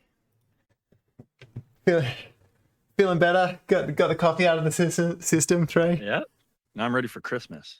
It's gonna be a magical Christmas. It'll be interesting to see what presents Santa had prepared. He is known as probably one of the cheesiest players in the alpha, so it would not be surprising if he's got some really weird and wonderful builds to pull out. He has been playing a bit more macro games, but yeah, you can just never put it past him. Excited for that. Okay, so just checking in on the players. It looks like Magicall needs a minute. So we will just be waiting a touch longer until we jump in. Excited to see these two play. Also heard some tales of Santa. He's got a number of classic hits from the worker rush from the start of the game, where he just takes his whole worker line, runs it into your base, and tries to kill your workers with it. He's definitely done some really creative stuff with the new Orzoom towers as well, just like putting it above people's naturals on the high ground in Fog of War. So certainly not one to be shy with the really strange builds. It looks like Magicall is ready, so we will start launching into the game. That's funny. Yeah, I'm excited.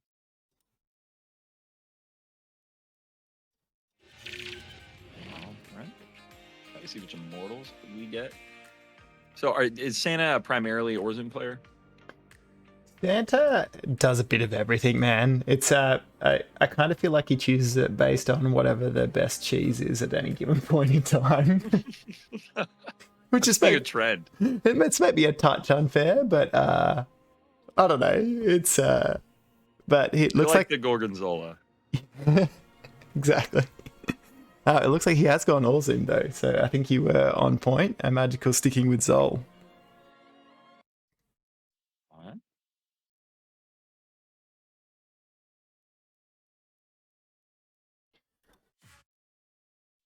We cheese now. Yeah. It'll be my luck, right? Like he'll just like go a standard macro opening now because I've jinxed it and said that he's gonna cheese.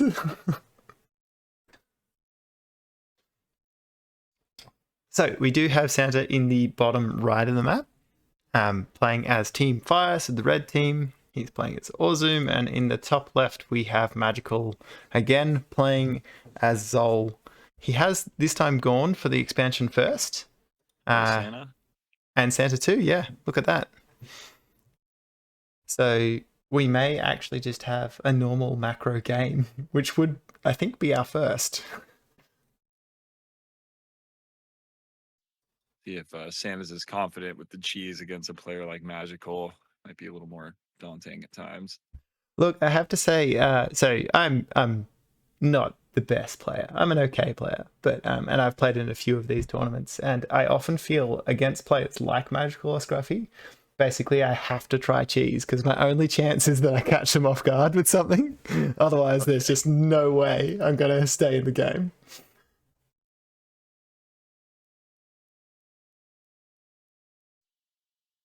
Building that Legion Hall next to the natural. Yeah, it looks like he might go for a wall off here as well. Particularly against Zol, because the Bone Stalkers are so sneaky. Can be really effective to just wall this entire entrance off to just reduce the number of different ways which your worker line can just get totally destroyed. I actually do that myself on this map quite a bit. Yeah, me too. Just getting backdoored or somebody just walking in your base for free and your army is just like on the other side of your base is one of the worst feelings like any game ever.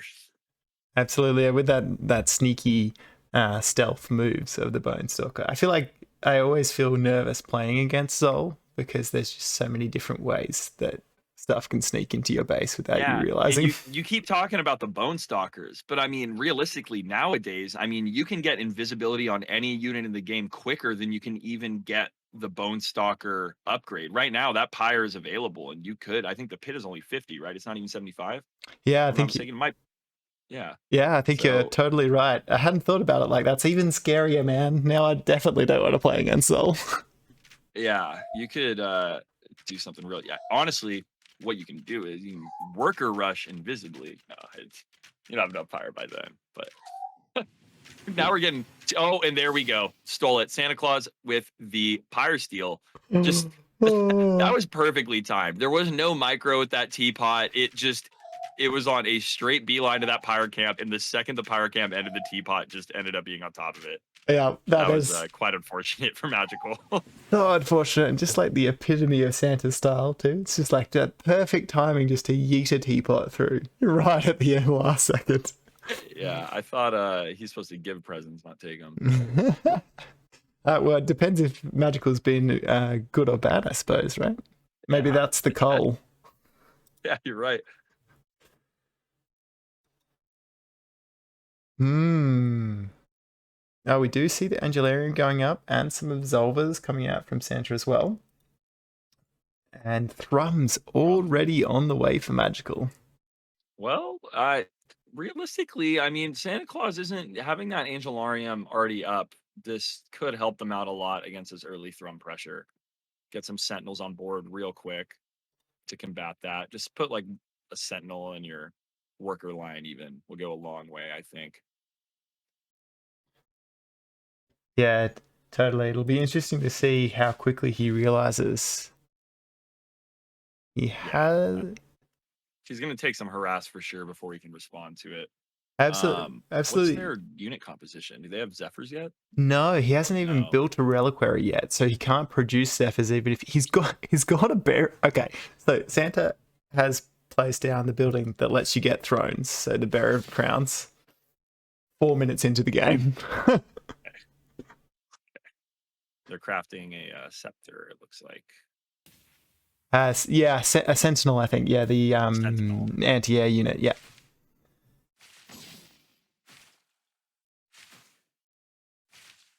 Until then, these Thrums do whatever they want. The scary part though is like even the single Sentinel, especially if he just pulls these Thrums back, snipes a worker, and then gets the attack speed bonus. Like right here, if he snipes this moat and then attacks the Sentinel, it'll just be deleted. Doesn't even matter if it's anti-air. The DPS on Thrums with the attack bonus is just so ridiculous. Oh, especially when you get like 6.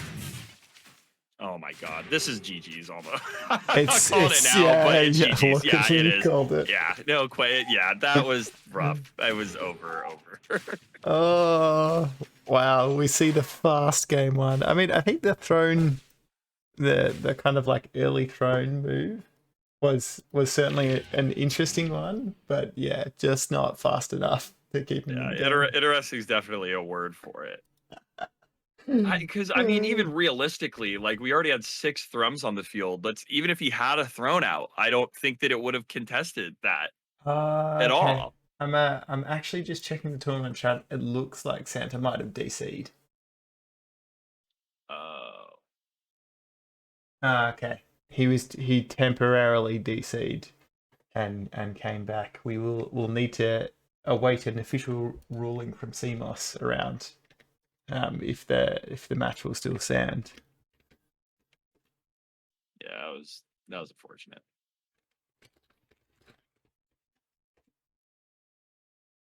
We do know that there is a kind of major kind of performance stability patch that is going to come out before the weekly series next weekend, which I believe you'll be casting, right, Trey?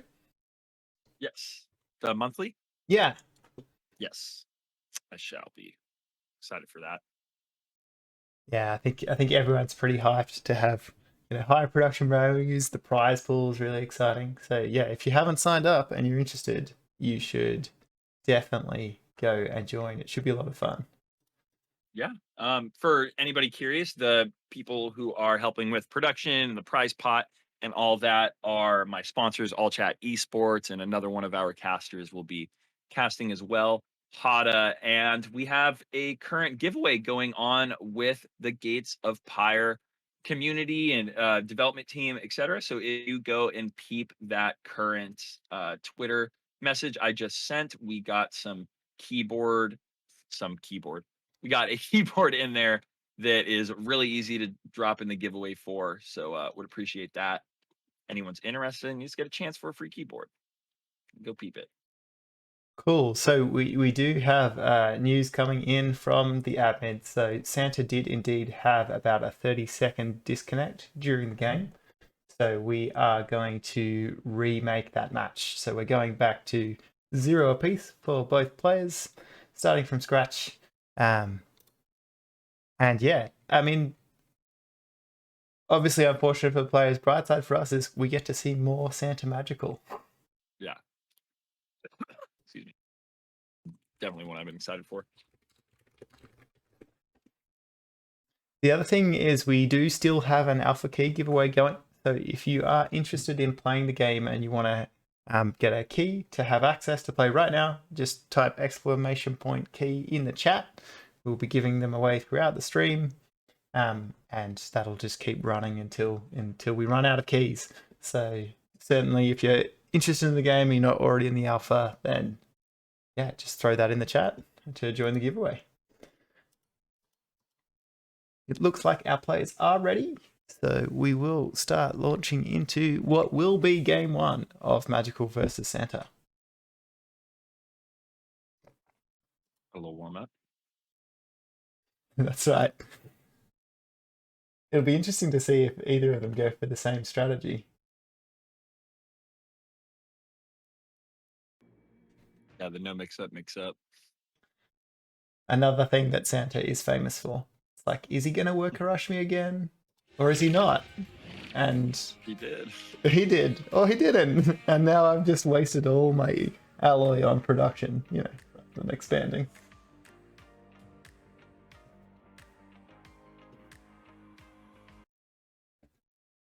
All right. Awesome. It looks like we are back into the game. So Santa back on Orzen.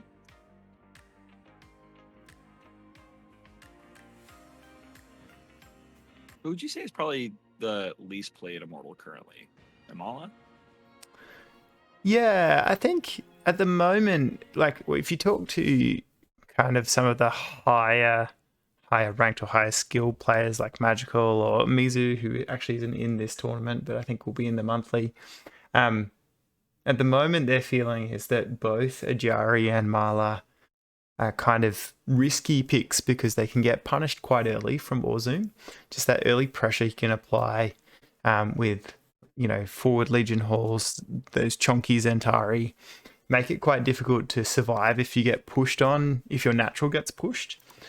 So they're probably the least two in general, although we have seen a lot of Ajari play actually in this series, which is I think actually probably a little unexpected. Yeah, but then Marla certainly we haven't seen her appear at all. I think that's also in part just because Zol is so strong at the moment. So if you're going to go Aru, it's kind of hard to go past Zol. Yeah, I really like Zol. I like him since the rework too a lot. Yeah, I mean that just transformed his kit, right? The summoning him with the speed boost and the hunting grounds, that invisibility area you were talking about a few games ago. Not to mention Great Hunt is just amazing.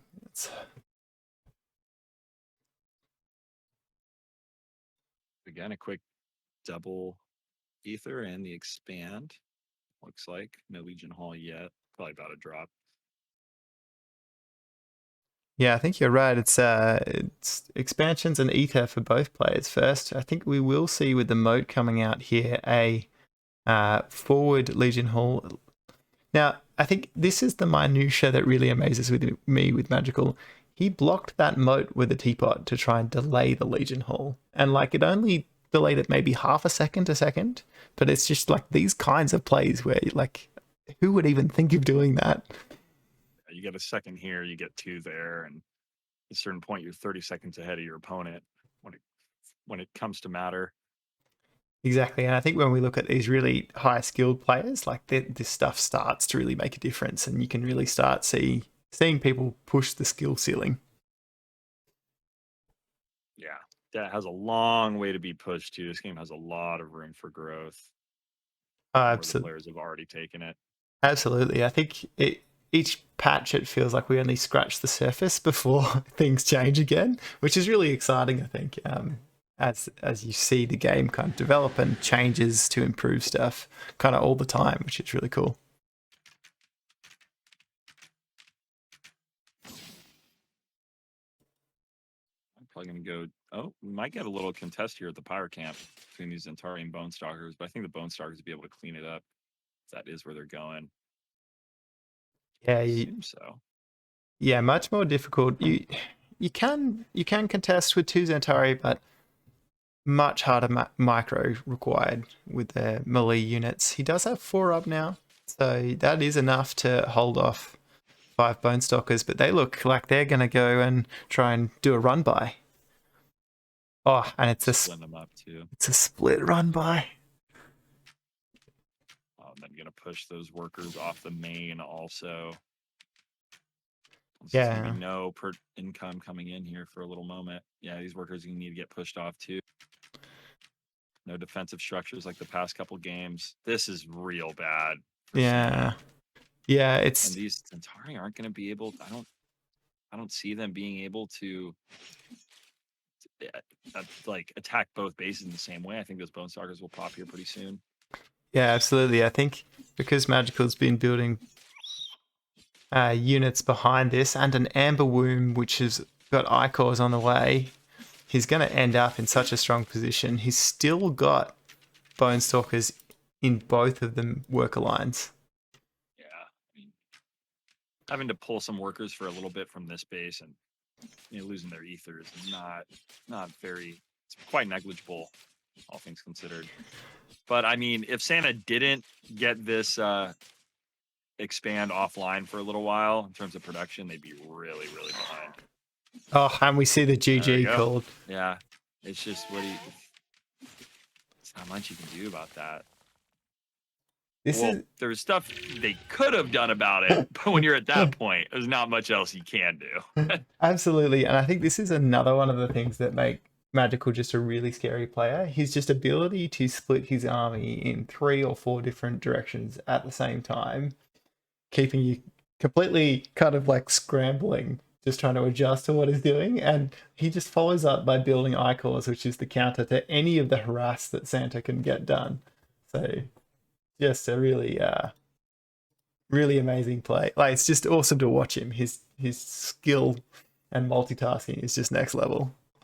Yeah, they're able to find a position where they can put their foot forward on the gas a little bit like they did with those Bone Stalkers, but then completely understand the only options that they've now forced their opponent into to respond to it.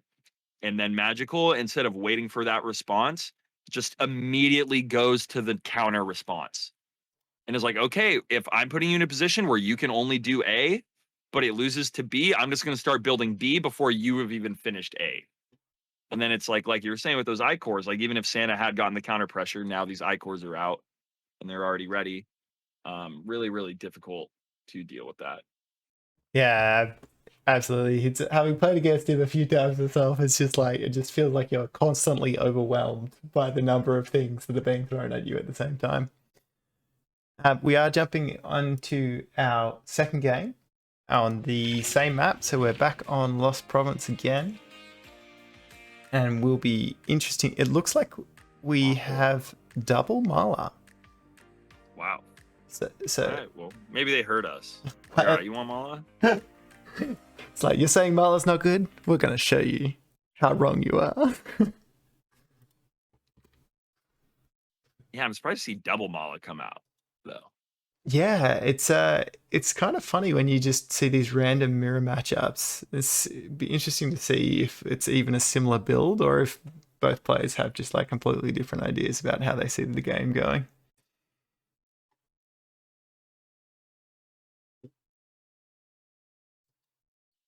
Pretty standard expand start for both players.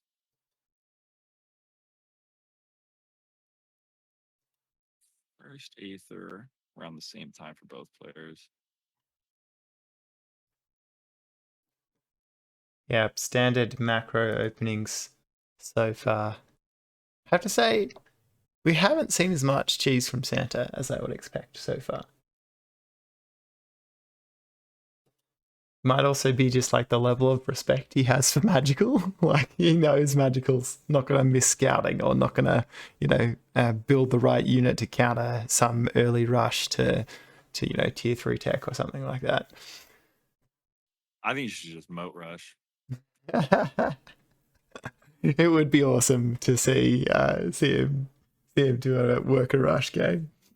So the reason why that works is because when you pull your units off, it'll just start making more, right? So exactly. then yeah. Yeah. And so Yeah, that's any a pretty specific thing for this game. yeah, and so any kind of damage you get done uh, with those workers is just like you're not only denying mining time, but also like unless you pull all your workers, they're not producing them either. So you end up in this position where you have more symbiotes, they've rebuilt at home, and you're denying mining time, and they're not rebuilding either. Huh. I don't know what I'm going to try when I get home. I think maybe with the well, actually, the production changes should have made that even better. I think maybe people just learn how to counter because you can counter it just by either going production first or by if you micro your workers well enough, you can defend against it. So we haven't seen it kind of being used recently, but now I think I was going to say the production changes might have made it harder, but I'm actually not sure it does. I think it actually makes it easier to do a worker rush.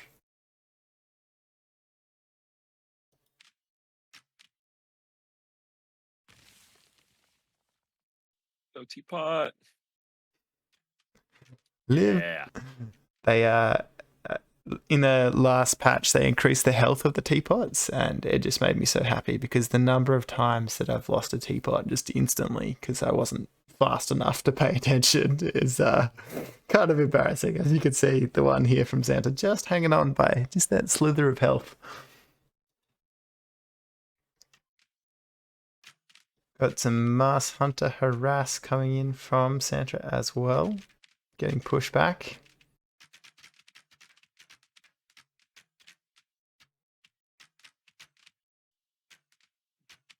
March them right back out of their base. Oh, but coming in from the backside.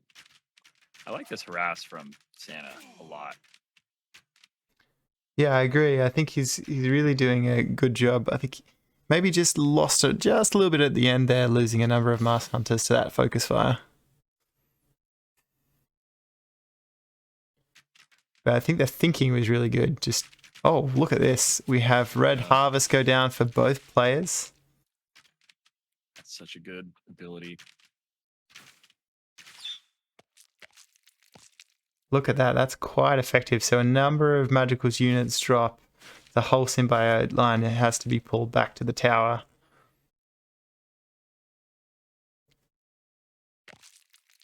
Gotta say that was... So, yeah, was chasing them off just a way to get the symbiotes further away to make production take longer? Oh, here we go again. A little buff down on them. Yeah, offering for both players at this point. I think Magical came out fairly well from that engagement. Yeah, it's one of those situations where if one person offerings, you kind of have to as well. Yeah, absolutely. So I think with the symbiotes, so I'm sure Santa was trying to kill them.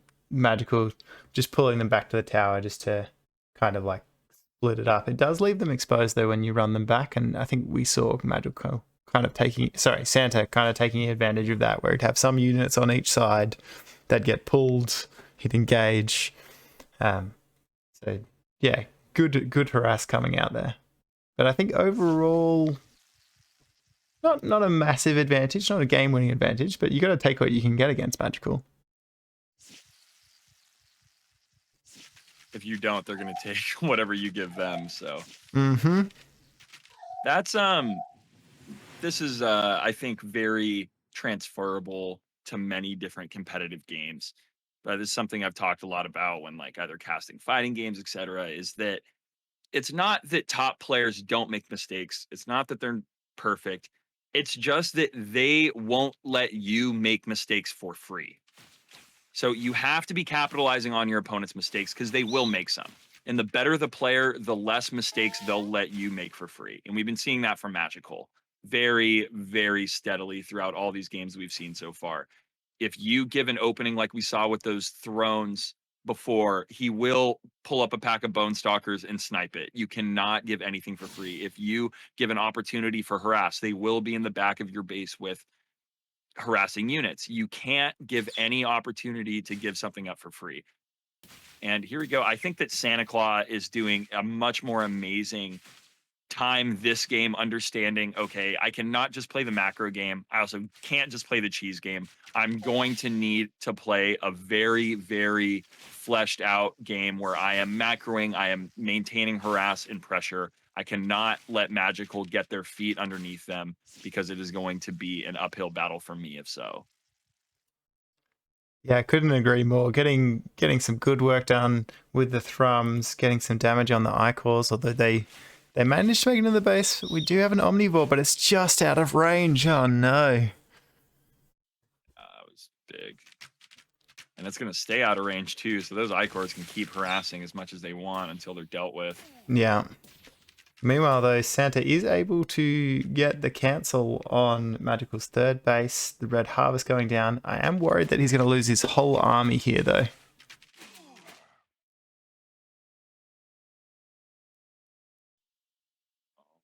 Away. Meanwhile, though, we have thrums just in both of the work alliance for Santa. So he is doing a good job. Oh, we do have icons coming back in too. Both players really splitting themselves across all of their opponent's bases.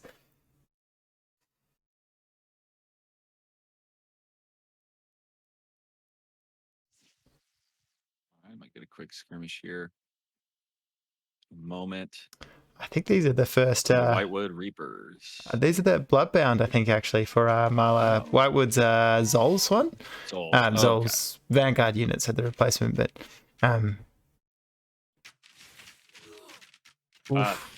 interesting decision to just suicide them. Yeah, really unfortunate.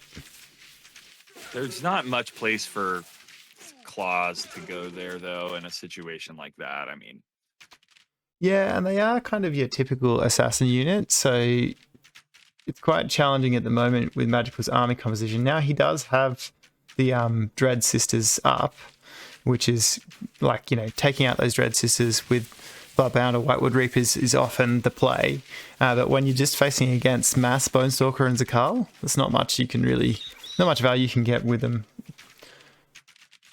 You often... Here we go. Magicall just, and it seems like out of nowhere, this whole time it seems like Santa Claus has been doing good harass. They've been on fairly even footing, but it's, you know, Magicall was just holding down their supply and production and keeping it up and slowly dealing with the harass. And then once they pushed out all those harassing units, they found Santa Claus in a place where they were not keeping up with production in the same way, and they were not doing their due diligences macro wise, it would seem, etc. And now it's just kind of given free reign for Magicall to walk all over the base for a bit. Take that one. Probably going to drop this expansion now too. And at this point, it's going to be really hard for Santa Claus to get back on their feet at one base. And I don't think Magicall is going to let them expand again.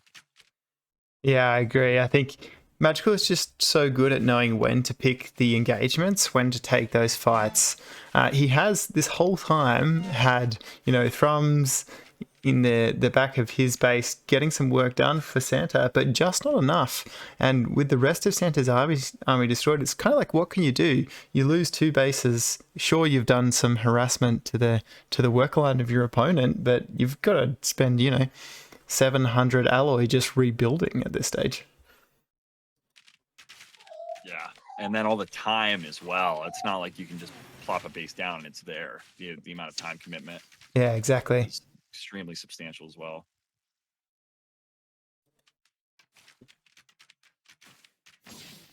And there we have it. GG's. Magicall with the 3-0. He's That's the 3. He's a strong player. What can we say? And those were 2 quick games as well. Yeah, 3. Sort of. Yeah, it's true. Oh, wow.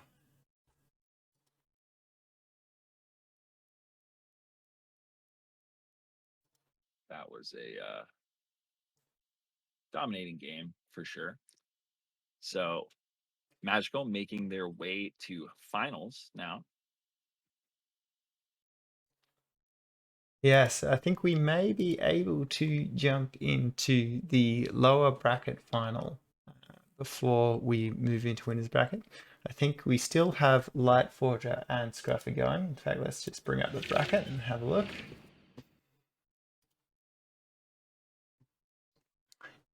Yeah, look at that. So we have seen Skruffy fight his way through the lower bracket, as well as Lightforger, who we saw in some really excellent games earlier. So it'd be interesting to see what the outcome of that match is, which I believe is currently in play. The winner will go up against Santa, and then we'll either see a rematch of Magical Santa or whoever manages to best him in the lower bracket final. All right. Yeah. Very excited. I feel like all the players we've seen today so far have been quite good. Yeah, I think when Seamless was trying to figure out the seeding for this tournament in particular, it was quite hard because we've got so many high skilled players who have come and joined this one.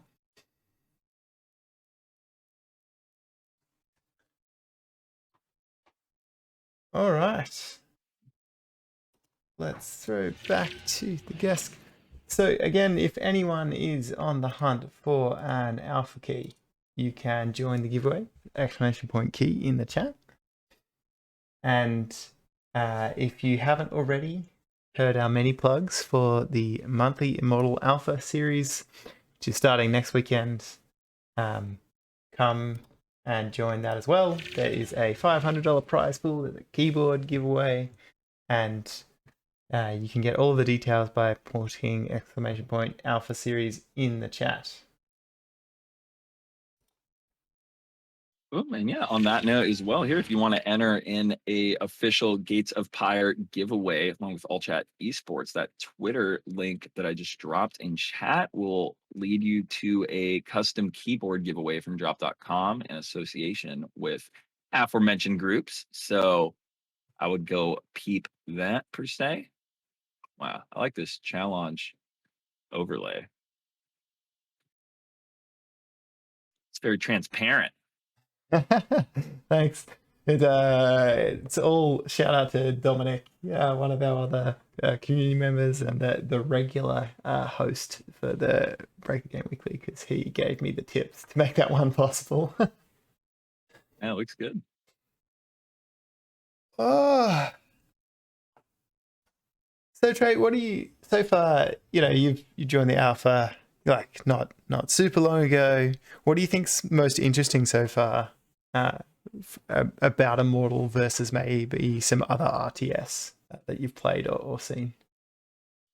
Honestly, the way that it's combined elements from many different ones while also adding in its own flair. It's so easy for a game to lose its own identity when you're going into especially a genre like a strategy game that's kind of been, at least for most people, in their eyes has been just absolutely dominated by one or two games, and usually only like one game, maybe two at a time at any given period. There's usually years in between of another game coming through. And like I mentioned Warcraft earlier, and how the Immortal system can feel somewhat reminiscent of that.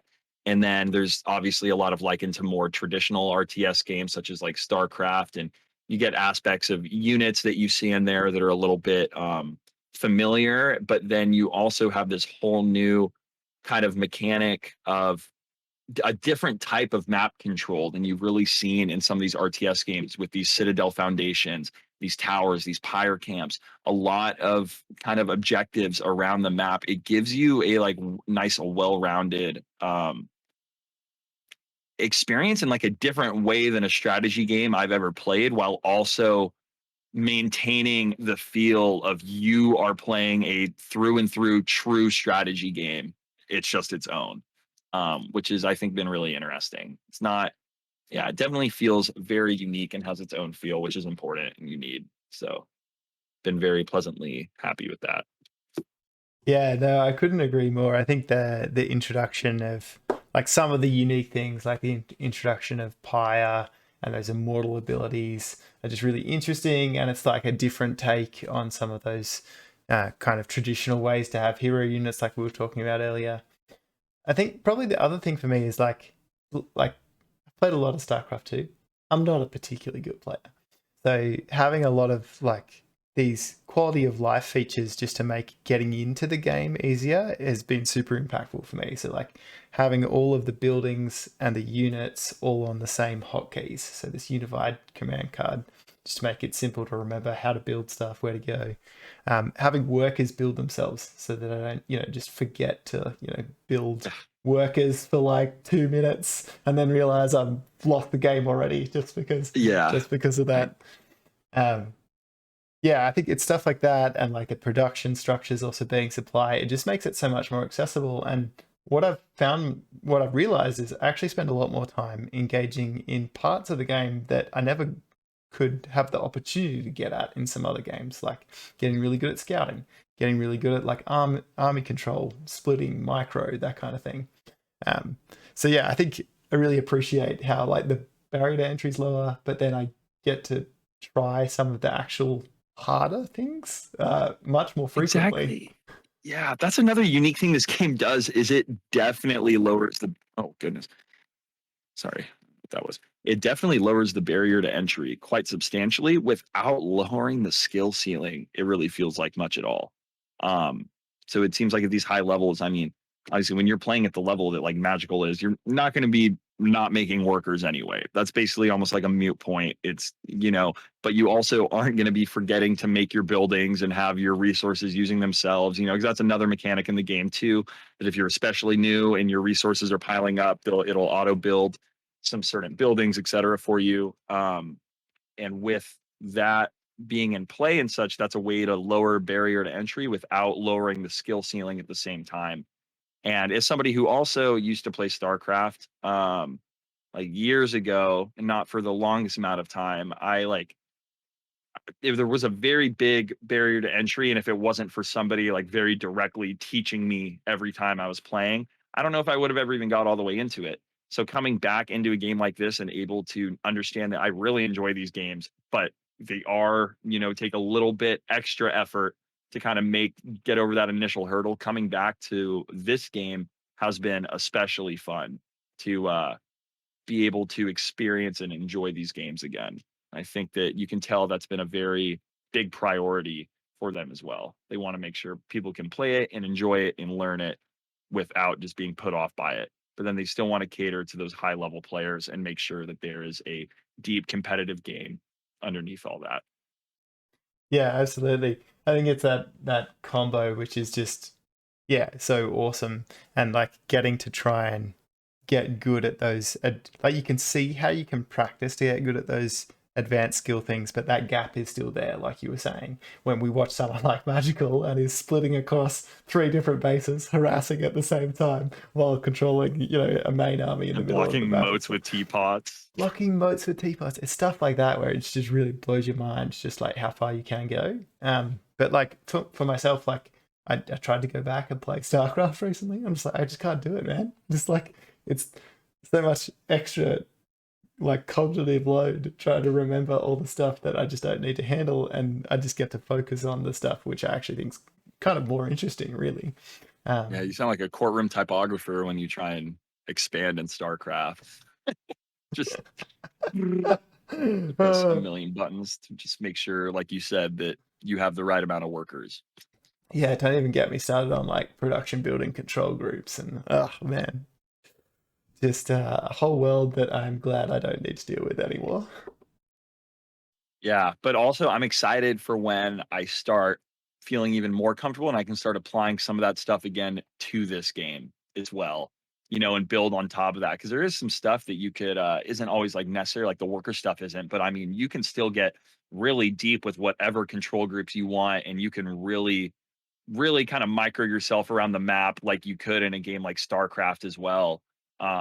If that's your goal, but it just allows you to be able to actually play the game without having to be this insane macro monster. And then you can focus on things like micro scouting and unit control and actually be able to get a well-rounded experience with the game without having to devote 50 hours to learning how to create workers on time, like you were saying. Yeah, exactly. Ah, so good. I just can't wait to see more, really. And like when you think about like there's so many kind of layers of polish that can be built on top to make it even more accessible. It's just like you can see like the bones of like they're architecting it to make it accessible. But I just can't wait to see like once we get further into development and you really add in those extra layers of polish. I think it's just going to be a whole different world. Yeah, I'm excited. Be a fun one for quite a long time coming, I feel. Look, I think this matchup between Skruffy and Lightforger must be an incredible one. I'm actually kind of sad that we're not able to watch it as it's going because I think they must be Yeah. in like a 3 round slugfest, just war of attrition. Yeah. Trying to work out that last one.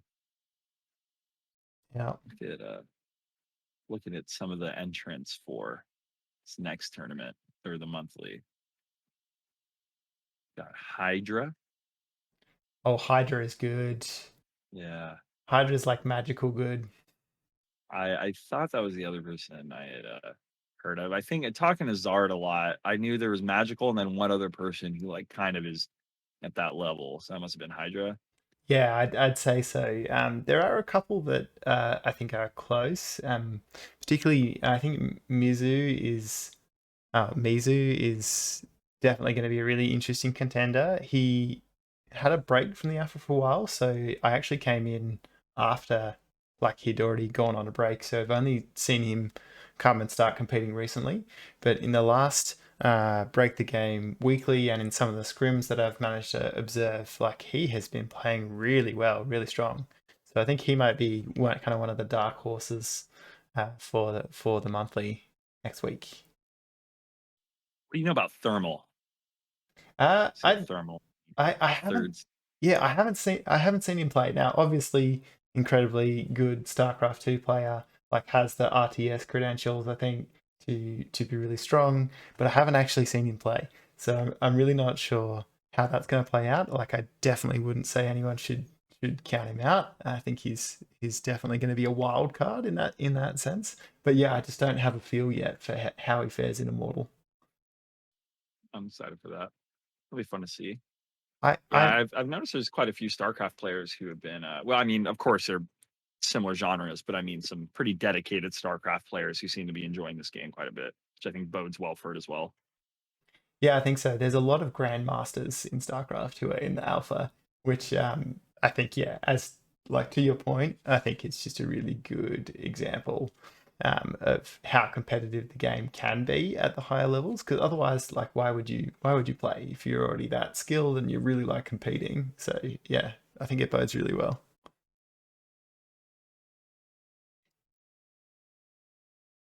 So I think probably the other thing that is going to be really interesting, kind of to the point around thermal, is like all of these new entrants. Like I'm looking at the bracket for the monthly, and there are so many players that I've just never seen play before. So I think that will be super interesting to see.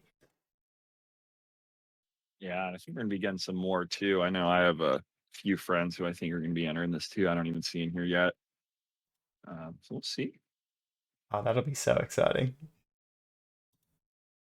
So I think we may, in fact, have the results from Scruffy versus Lightforger, and it looks like Scruffy has managed to take the series.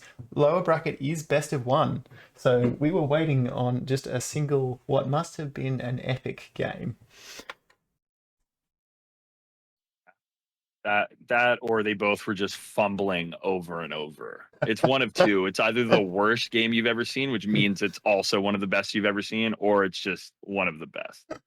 Yeah, you're totally right. It could have gone either way. Let's just assume that we didn't miss out on too much, and I think we should be almost ready to jump into our lower bracket final then, between Santa and Scruffy. So this will be a best of one, because that's how all of the lower bracket matches work.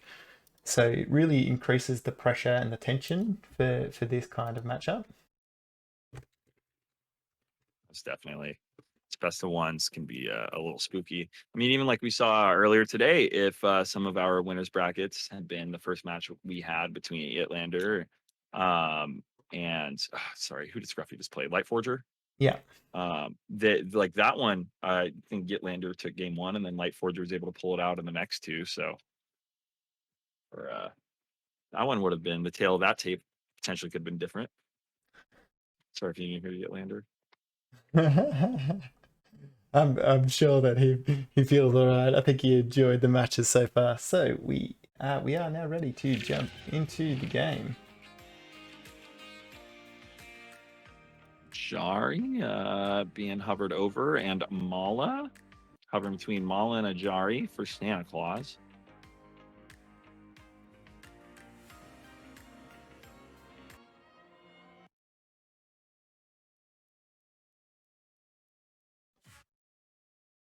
All right. Right, so we indeed have a Ajari Zol matchup. So in the bottom right of the map, we have Santa Claus, who has indeed picked Ajari. And in the top left of the map, we have Zol with Skruffy. Now, this is the first match I think we've got Skruffy on stream. Yeah, at least for today for sure. Not seen them yet. Be interesting to see. Yeah. The adorable Teapot Scout, a staple favorite of the community. There's actually a fair bit of contention because this is probably a placeholder, right? As the game is still in alpha, but I don't know, man. I'm pretty attached to the Teapot now. I was thinking the same thing earlier, honestly, as I was like, they should just keep them as teapots. Like, just put the whole game, everything else you're planning on doing, do it, but just don't change the pot, man. Look, I would be here for it. At least maybe if they do like skins or that kind of thing, there needs to be multiple teapot skins for different units. Yeah. Agreed. Like, I just want teapots mining alloy at some point. Yeah, exactly. I know it's gives the game some good personality as well. So both players did opt for expansions, and only one ether from Santa. So that's quite interesting. And the double Legion Hall as well. Okay. So opting for Hari, not the yin yang is yeah. Yum. More safari than you can poke a stick at. Unless you are a safari. That's true. It's lucky it's not a mirror matchup, otherwise they'd be in trouble. Although I guess Bone Stalkers kind of have sticks. Now I'm looking at them. Yeah. Pointy spear sticks.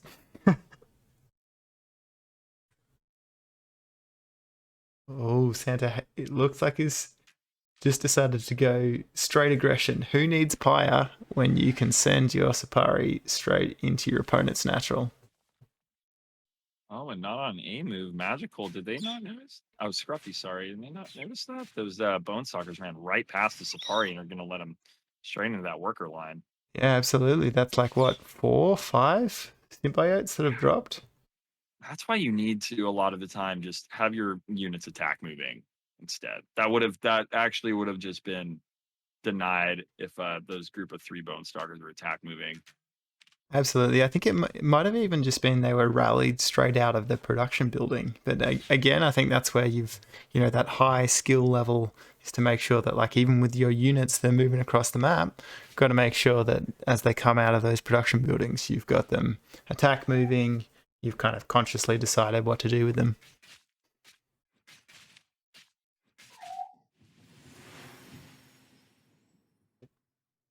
We also see Santa evening up the Pyre advantage there, so quite a good early start to him. He manages to, take out a whole worker line, keep the Pyre even.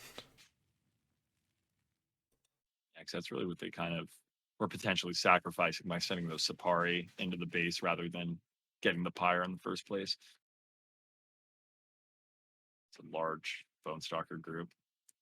Yeah, it would be interesting to see if Skruffy can get some kind of counter harass done here. He is also splitting. Yeah, this is the magic. That's the Magicall. It's the Skruffy saw that. Yeah, we should definitely call that the Magicall now. I think that's a good way to think about it. Skruffy's like, I've been doing this forever. Yep. I'm sure that's a Games content. have a tendency where everything just becomes the best player. So it's like, oh, like this person made a Legion Hall, that's the Magicall. Yeah, I'm sure there'd be a number of players in the other which are like, dude, I split every game. What are you talking about? Yeah.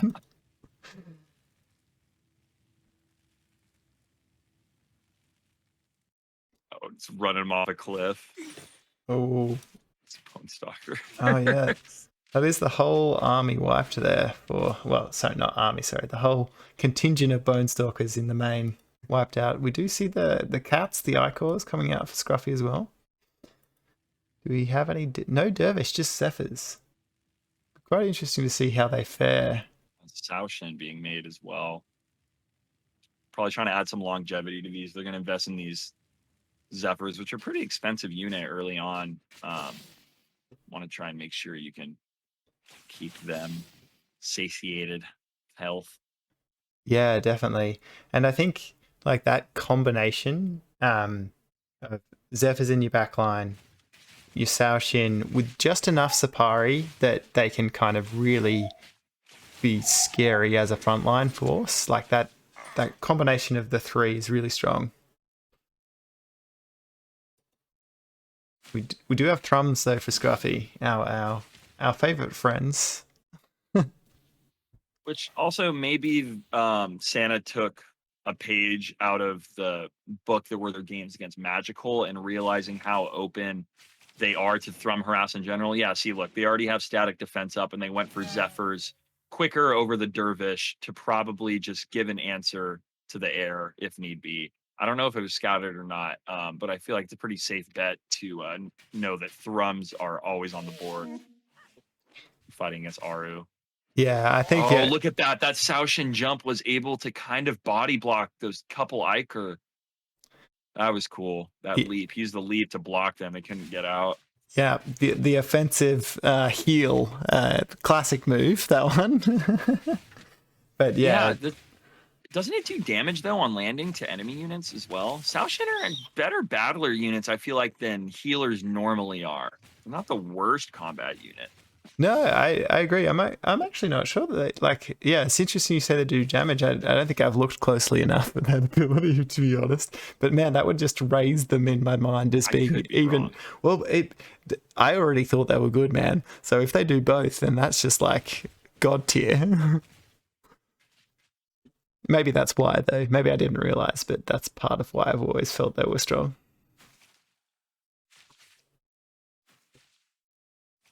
It will be interesting to see if we see any Arc Mothers come out. So Arc Mothers is one of the Vanguard units for Ajari. So the Vanguard units, like each Immortal replaces two of the units' base faction, factions base units. That's the English I was looking for. And so the Seishin replace the Magi in the context of Ajari, and the Arc Mothers replace Hallows. We haven't seen any play. They are a bit tricky to use because you need to kind of like stabilize them to get the best value. And here we go. This is a scary composition.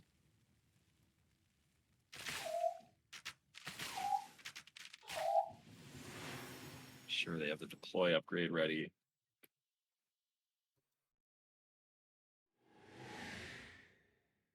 It looks like I reckon they've probably even already researched it. Hey.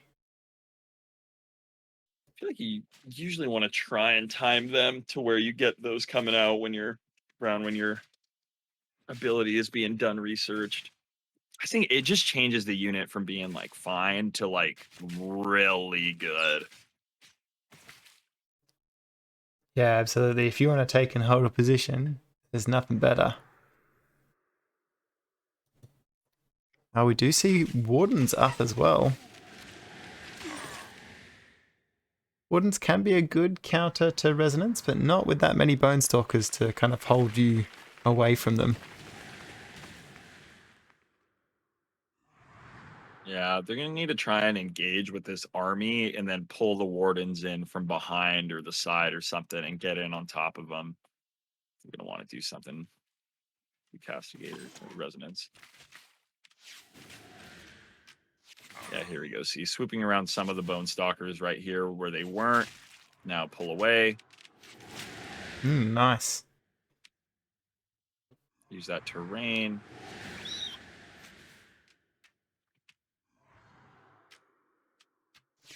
Yeah, they'll just keep moving along if you don't pull enough, but don't lose that Warden. Not worth it to lose it.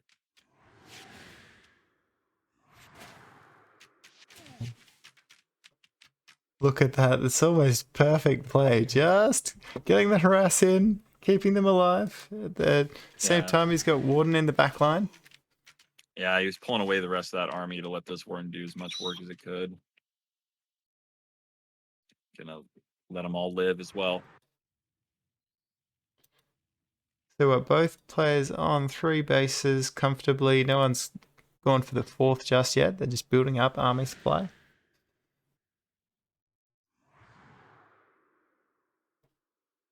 More Line of Resonance. Oh, we do have the Deep Nest, so Skruffy can start building behemoths.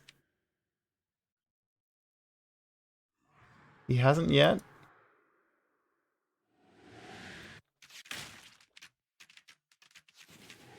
You have the Wraith Bows too. I think this is maybe the first time we've seen them come out in the game. So strong anti-air units, a good counter to those Wardens. Oh, and Thrones as well from Santa. Yeah. That's good, quite good for Skruffy.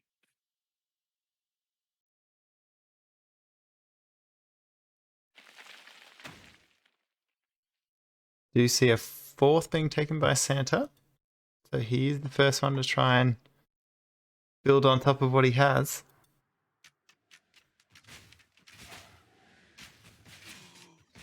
Okay, there you go. Little pick up there in the middle for Santa Claus. Few Scruff units. I only just realized how much Pyre both players have, because that's insane. Yeah, 300 for you. Almost 400 for Santa Claus. Look at this. At the same time, Santa, I think, is doing harass on at least 2 of Scruffy's bases here. Oh, wait, is this throne? Okay, a Warden and a throne. Oh my gosh, those throne just deletes that worker line. Wow. That is probably the most expensive harass I've ever seen. Yeah, these thrones can be a problem. They require you to take a lot of resources though to deal with them as well. And as long as you're like keeping them around that terrain quite well, and microwaving them in like unactable positions, then uninteractable. Basically, unless you're taking them off and on the map very quickly and efficiently, then yeah, it can be a little risky. But if you're moving your throne and positioning it well, it might not matter when you're getting your base taken though. These resonance deployed are just gonna melt this now. Yeah, super strong engagement for Skruffy there. He's burning that great hunt. Santa still has 400 Pyre, so not actually throwing down any immortal abilities during that engagement. Yeah, and Skruffy burnt through most of theirs. And the Zol got taken out, correct? Appears so. I believe so. I can't actually remember how long he lasts for. He's just on a timer. I'm not sure if it's 10 or 20 seconds. Meanwhile, though, Santa's still able to get some harass done in the back of Skruffy's base, but again, it feels a bit similar to one of our earlier matches between Magicall and I think it was Santa, where Santa was able to get harass done on Magicall's worker line, but Magicall's whole army, like he got a good army trade, and he was able to just destroy that second base and take the win.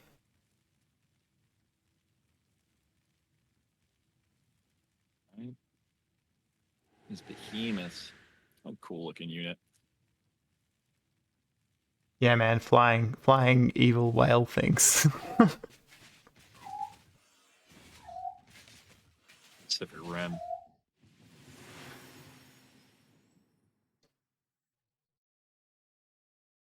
I mean, A interesting. single sentinel. Not too much threat from that. Yeah, and no castigators yet, Sharu. right? I've not seen any. Got a Sharu out now.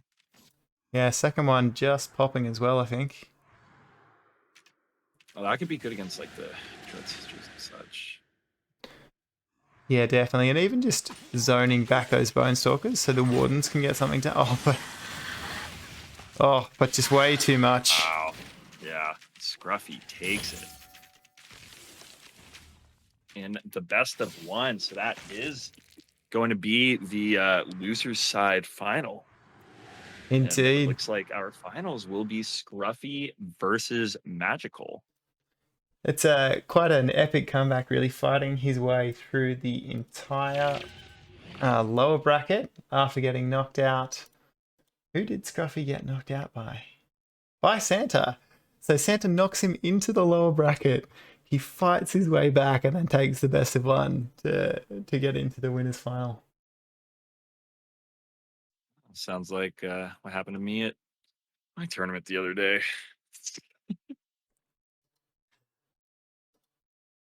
Love the rudbacks and losers. Like, this is the one that matters. Yeah. So I think we might just go to a quick break before we jump into the winner finals. Quick question, actually, for these. I think that for most other games, is there a double elimination component for this? Is there a winner's side for Magicall, or is it this first set, whoever wins finals? Yeah, no, great question. So the final is actually a best of 5, but Magicall will go in with a 1-game advantage because he won his way through the winners So they bracket. get a game advantage. Okay. Exactly, Cool. yeah. So grand final best of 5, but Magicall starts 1 to 0. So he's only got to Okay, take awesome. 2. I didn't know that. I thought that because like in fighting games, for example, if you make it through the winner side of bracket, then your opponent has to, if they're coming from losers, they have to beat you in 2 sets instead of 1. And then I know some other games, it'll just completely reset once you make it through losers, and it's just a completely even set for take it all. But this is interesting and makes a lot of sense. Yeah, a game, what's it called? A game win makes sense. Because I do think you should be rewarded a bit for staying in the winner side. Yeah, no, I agree. And I think I think it's also good when like you have a bit of a smaller bracket overall, because by the time you kind of like get all the way through to grand finals, it kind of just helps it kind of bring it through to the finish line. Um, and I do like it's a bit hectic because it means tournaments go on for a long time. But like Halo will do like a full bracket reset. So yeah, basically you've got to beat them twice in a best of 5. Yeah, that's how FGC and like Smash Gotcha. Brothers is, for example. Exact same Yeah, way. yeah, but yeah, I Which for a think game like Halo, that takes even longer. it's brutal, man. And Like you yeah, get, that especially is. if you have a yeah, bracket resets are insane. All Well, right, short little break and let then finals. get Is that excited. what we're doing? Yeah. Yeah, everyone, don't go anywhere. Tell your friends, call your mom, link your uncle with Amazon Prime, Outfox's account, and have them Prime. Yeah. Thanks, man. All right. See you in a moment. See you soon.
violence in your eyes, and it's a silent fighting.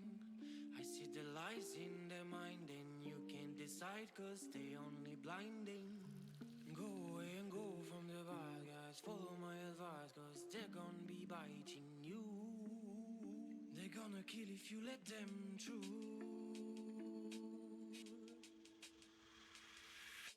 Go, mommy, go now. I really don't want to see you cry. Mommy, go now. I really wanna brutalize, let him agonize, cause it's gonna be biting you. They're gonna kill if you let them through. Go, mommy, go now. I really don't want to see you cry. Mommy, go now. I really wanna brutalize.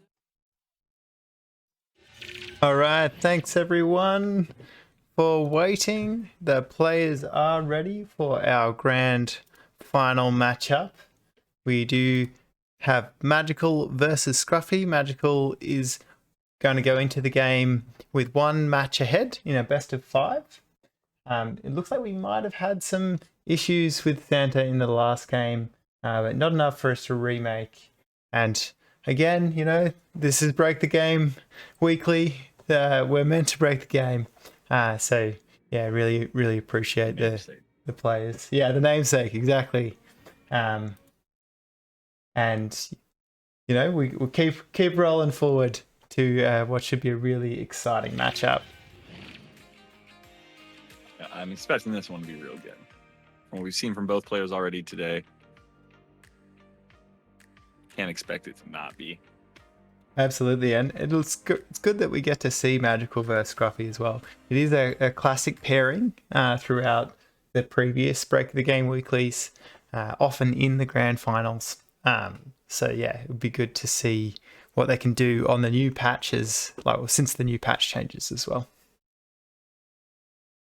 Yeah, the way these players are going to be using all the new tools at their disposal and all the changes to previous tools they had. There's a lot of implications with that have yet to even be seen. Like even you were talking about today, we went into today expecting to see a lot of expand first, but honestly, I think that maybe now the last couple sets we've started to see it a little bit more common, but the beginning of today, it was really just kind of Legion Hall double Aether for half the time to start off. Seen some proxy shenanigans, but that being said, we are starting off with expand. Yeah, no, I totally agree though. This tournament has definitely seen folks mixing it up in terms of kind of like how their early build orders are going and that kind of thing. But yeah, classic standard moves here so far from Skruffy and Magicall, even with the slightly hacky symbiote killing the neutral tower move. Just that little bit of optimization. Because towers don't aggro workers, at least not currently. Huh. Interesting. Yeah. So then you'd get that down so you can pop up your own tower, I'm assuming, right? Yeah, exactly. And you non-neutral tower.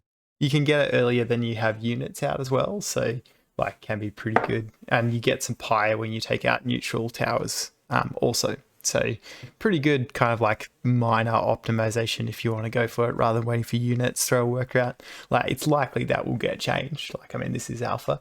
But we have seen Magicall pull out a very forward... I don't think we'd call it a proxy yet quite because it is on his side of the map, I suppose. But he's got this forward Legion Hall with the tower foundation for the tower. He has potentially made the mistake I did in the past game where if Skruffy throws a teapot past here, he can actually take the tower.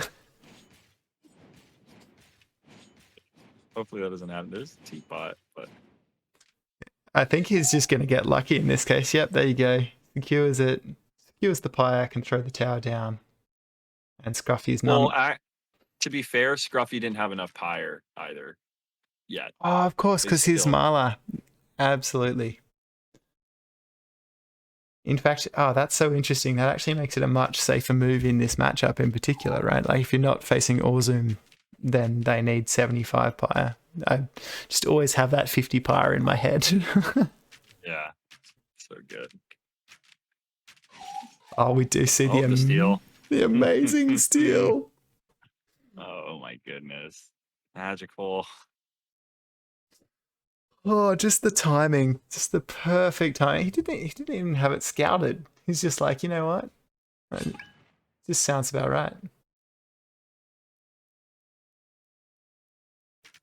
Wow. Yeah. So Magical not only getting that tower down, but in the foundation, but still not even that behind on Pyre. I mean, and get another foundation down or another tower down soon if they want. If they take this neutral tower, they could proxy a tower right here as well.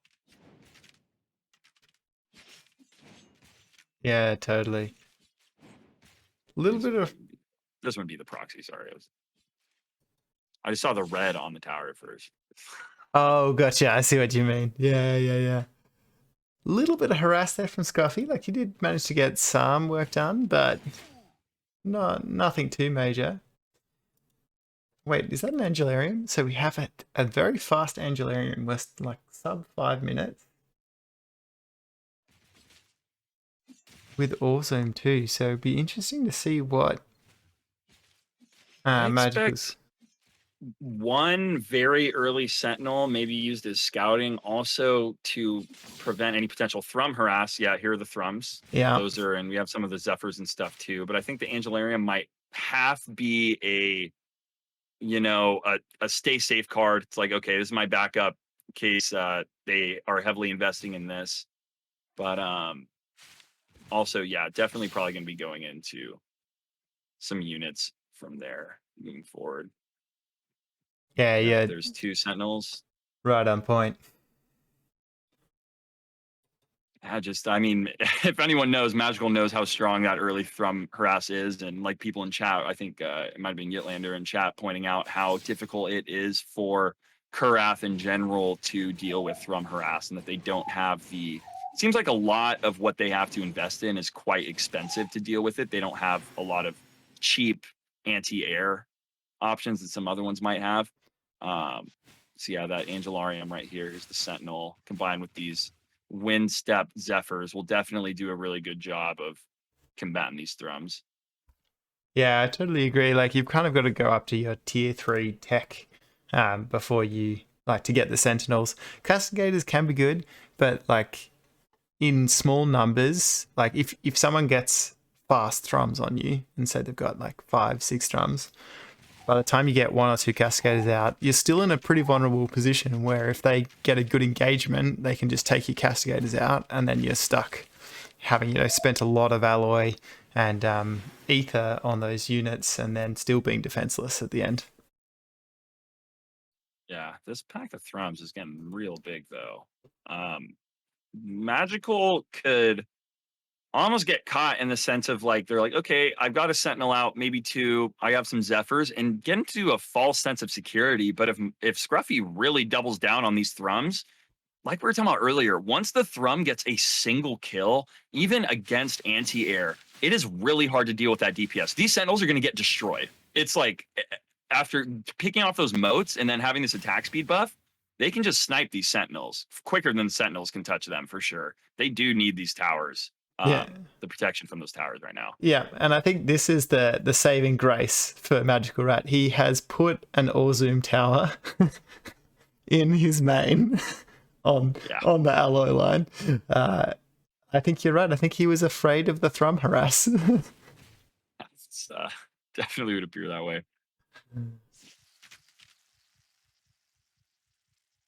I mean, it is a pretty significant investment in Pyre, right? Into a very defensive play, but in this context, I actually quite like it. I think it's pretty effective, given how much investment Skruffy's putting into those thrums. Like, he really needs to get value out of it, and the main is the easiest base to try and go after.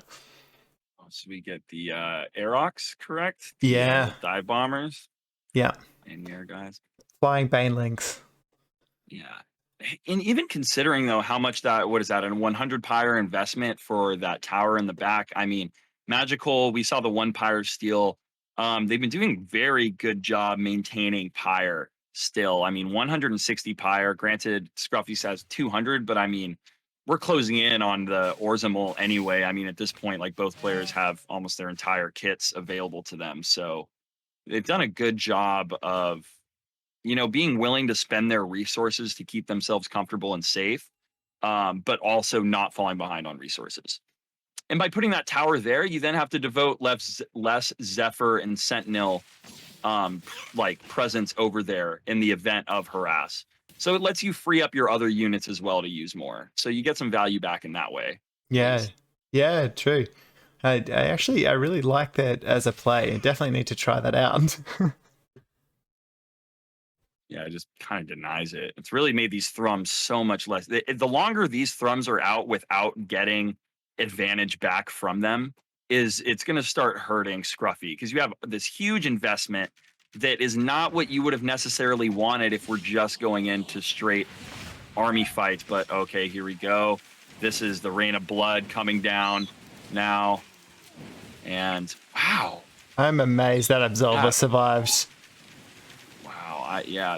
That Origin Tower just absolutely pushing everything back out. Yeah, no matter which side. I think the two Magi were really clutch in that engagement as well. I really thought that Absolver was going to drop, because Skruffy did manage to get the flank on the Masked Hunters, but the Magi just kept it up, and that combined with the towers increasing in its attack speed just totally wiped all of those Masked Hunters.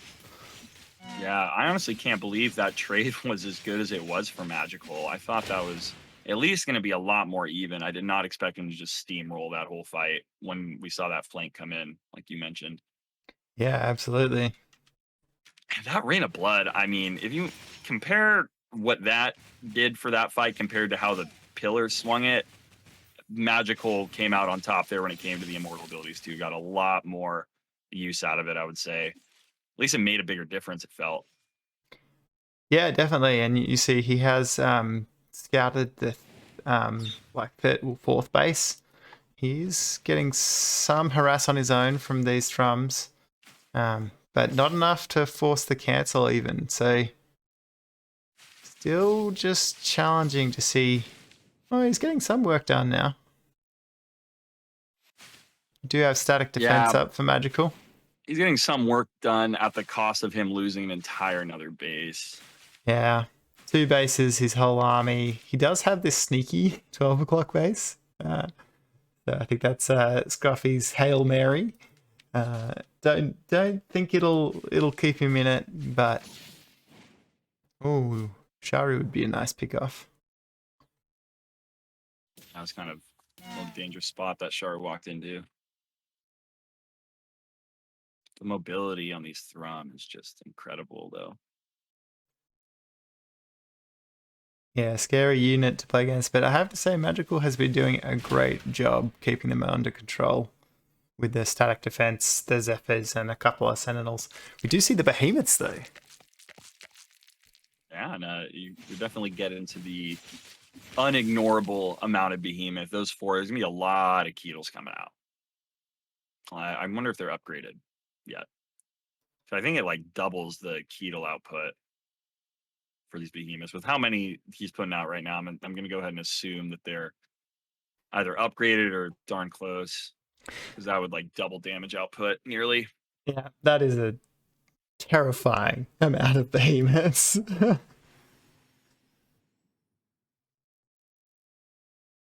I don't know if this...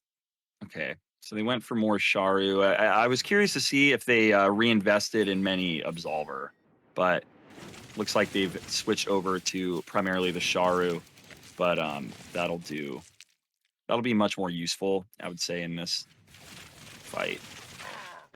Yeah, we do start seeing some use of the Magi's deployability as well, creating that hallowed ground. Good for both the wind step and for getting the ranged attacks on the Zentari. And just overall survivability. Yeah, wow, this is some great positioning from Magicall. Zentari just tanking the front line. Sharu to just wipe out some Kittle casually, as you do. Oh, and that awe strike on the That was Moss a good Ostrike. Hunters. Yeah, wow. You normally don't see Ostrikes that good, especially a singular one. They almost never do that. That's this like barbecued Moss Hunter right there. Jesus. I think we're gonna get another Ostrike on him right there. A second. Oh. Yeah, there it is. Oh, just Oh, that devastating. behemoth walked the wrong way. Don't let that get sniped. Oh, and there it goes. You are not I think welcome we're here. getting GGs here soon. This is getting insurmountable right now. I mean, if you lose like 2 more of these behemoths, and they're just kind of just there for the taking. Yeah, I think you're right. It is looking like this is going to be just a bit too much. I do think Skruffy has Thrums harassing the 4th faith of Magical, but I just don't think it's going to be nearly enough to keep him in the game. Especially when you consider things like the Citadel still in the back of his main. Like, it's even if he does get that 4th, like, it's not like he can just go and continue harassing until it's over. There are enough like defensive structures that'll slow that down for a while. And now the throne to try and kind of match this just raw damage output and just raw hit points of these behemoths. The throne shield is insane. It's like 130 or something on it. Just something ridiculous. And just look at that difference in army supply. You know, Magical had literally double, pretty much. We're just 60 shy. Especially when you have those Magi for deploying the Hallowed Ground, and then you the Hallowed Ground with like thrones and how much shield they already have. It's just they cannot die sometimes. You need dedicated throne killers. You gotta be Yeah. castigators. Yeah.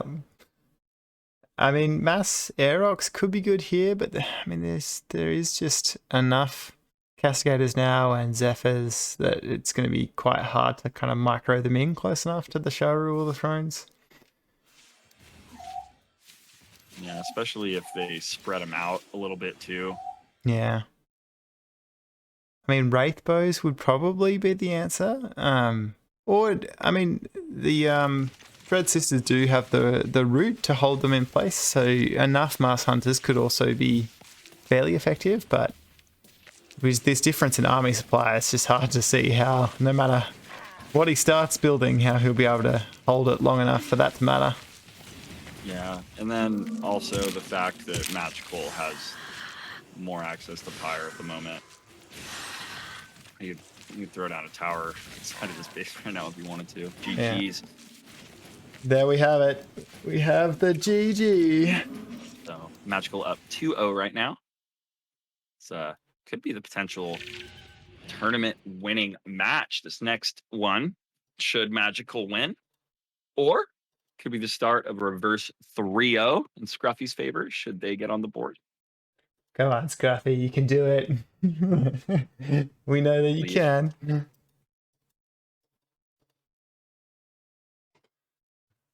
Ah, all right.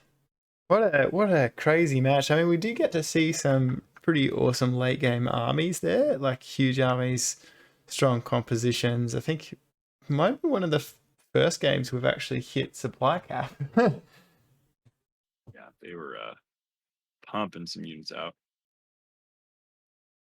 Yeah, that composition is quite rare too, like having the Sharu and the Thrones together, because they are different tech buildings to get them out, but really effective, as we saw.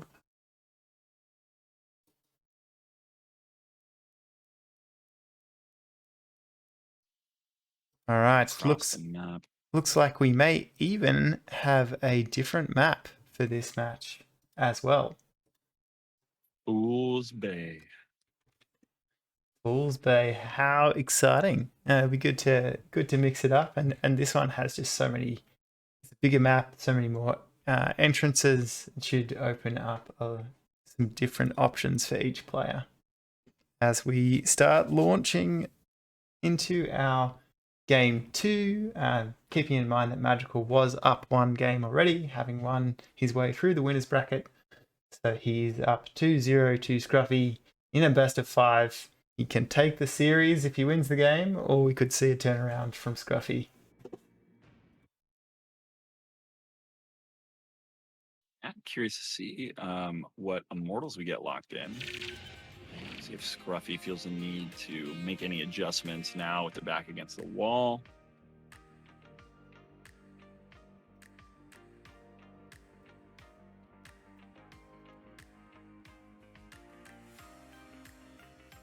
Yeah, I think I actually managed What to are...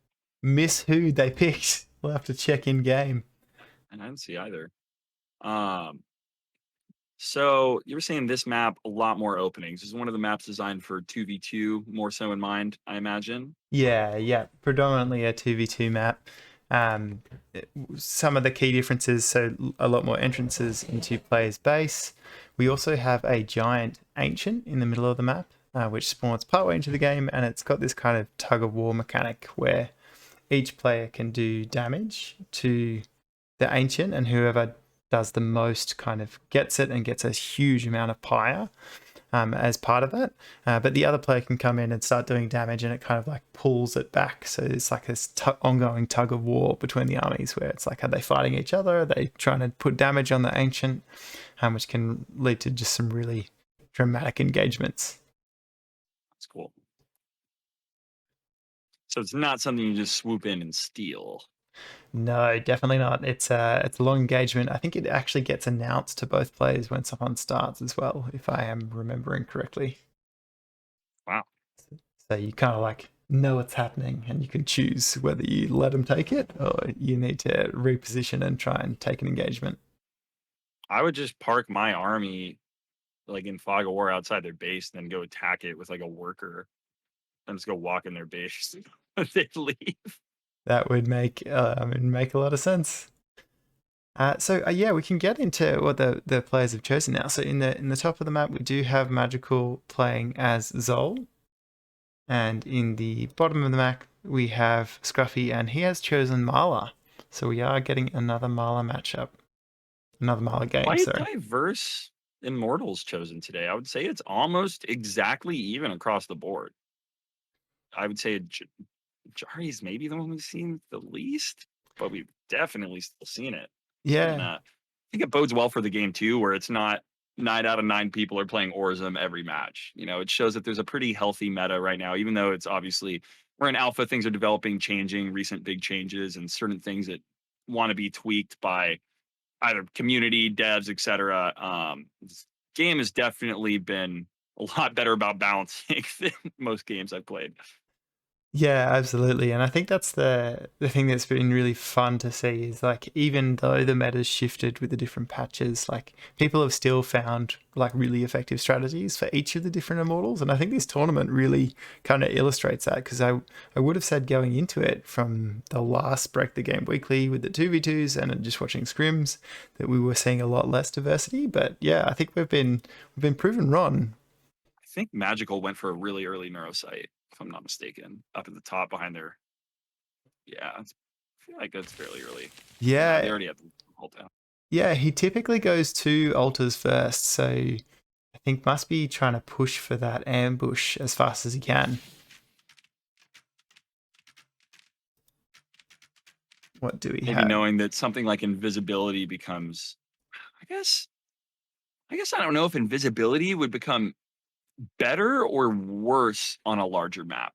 Because on one hand, I look at the logic of, okay, a smaller map, it's going to be harder to stay hidden in general. Your positioning is going to be easier to be found out, better chance you come across each other. If you're invisible, it almost gives you added room. But also on a stage like this, I just feel like the amount of potential positioning you have, and then you add something like ambush and invisibility on top of it, it seems almost impossible to track your opponent at times. So I could see it working both ways, which maybe is somewhat the ideology behind the quicker. If it does end up going towards ambush, you're going to try and use that a lot more and find ways to maintain map control. Yeah, I agree. I think like setting up those traps on a bigger map can sometimes be easier, right? Because like you've got more space to kind of get us around, which people aren't expecting. Maybe they haven't scouted it. I think the other thing is it just helps you sneak into back into the back of your opponent's bases, because there are so many entrances. Like if you look at the way the map's designed, you have an entrance up through the main here. you can actually head all the way up round this high ground and through into the back of the main, which, you know, you just ambush, like have your Bone Stalkers go stealth, and as long as they walk through here stealth, you're just never going to see that coming. Yeah, those extra openings I think are probably what especially tilt it in the favor actually of invisible now. Now that I think of that more, yeah, it's just so much. Because at the end of the day, even if you can find things around the map more, it's more important to know what's in your base than anywhere else. So that'll be a little tough thing to deal with. Yeah, yeah, no, it's and especially I think when you think about playing against a player like Magicall, who is known to like split, have multiple things going on at the same time. It's like, oh man, now I've got even more likely just to have a lot of different things happening at the same time. What do you think the implications are in choosing this map over another one? Do you think there's any real deep implications? Do you think it's just a change of pace, scenery that was wanted? Let's just try something new if you're Skruffy? Or do you think they have something specific in mind that they either want to exploit or help use to like bolster what they've been doing and want to do? Yeah, it's a good question. I think maybe because it's bigger, it does kind of extend the early game a little bit. It's harder to get a really large number of units to like attacking your natural super quickly, just because the travel time. So it could be that Skruffy is just thinking, you know, can I get some extra space, have some more time to build up my bases, and get things going before, you know, I'm really dealing with, you know, I don't know, 32 Bone Stalkers just hitting my natural at the 3.5 minute mark or something. Oh, I think we have 2 more of those halls being dropped down too. So it's like these Bone Stalkers might be we're really looking at. All right, that was actually I think that might have been for Skruffy Mass Hunters. Oh, we do see the Whitewood Reapers getting built by Magicall. We haven't seen this unit so far, so this is the Zol specific version of the Bloodbound, and they've got a targeted ability which lets them go invisible. So they are still that assassin unit, but if they use it's kind of like a skill shot, then they'll go invisible as well, which is even scarier. Yeah, if you get one of those in the moat line and you just throw it down, that skill shot connects, and then they are going to take a while to find them. Absolutely. Put in a lot of damage, and yeah, it's nice because unlike the Bone Stalker stealth, for anyone watching, once they are stealth, the Whitewood Reapers can attack and maintain stealth while stealthed, like this right here.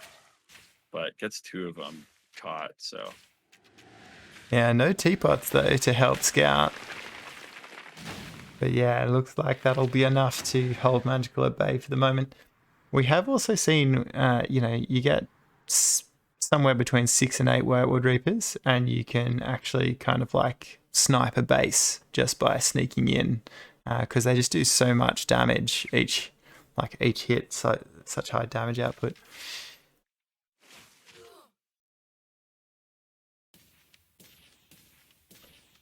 Not in this case, though. Yeah, having trouble to get the invis to pop.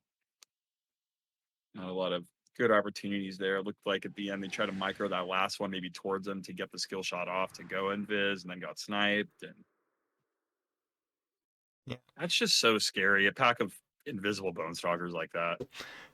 Yeah, man. The number of times I've just like walked up the high ground without scouting because I make mistakes, that kind of thing, and then you just walk your army up, and then it's just like instantly deleted. In this case, though, I think the Ichor and the Resonance doing a lot of work to just like help push this back. They're good counters against light units. Yeah, push them all the way back. Some of the Zakall's coming out. Oh wow, we didn't even notice that. We already got a couple behemoth out. Yeah, that's super fast. Wow. We do see the Rain of Blood from Skruffy, though. He is trying to hold. This is another quirk of Fool's Bay. You can put Resonance on the low ground, and if you get a teapot with vision, you can snipe the workers. on the natural, as we can see here. It's fun. Yeah, just quirky, you know? Not sure exactly how the targeting works, but you know, we'll give it to them.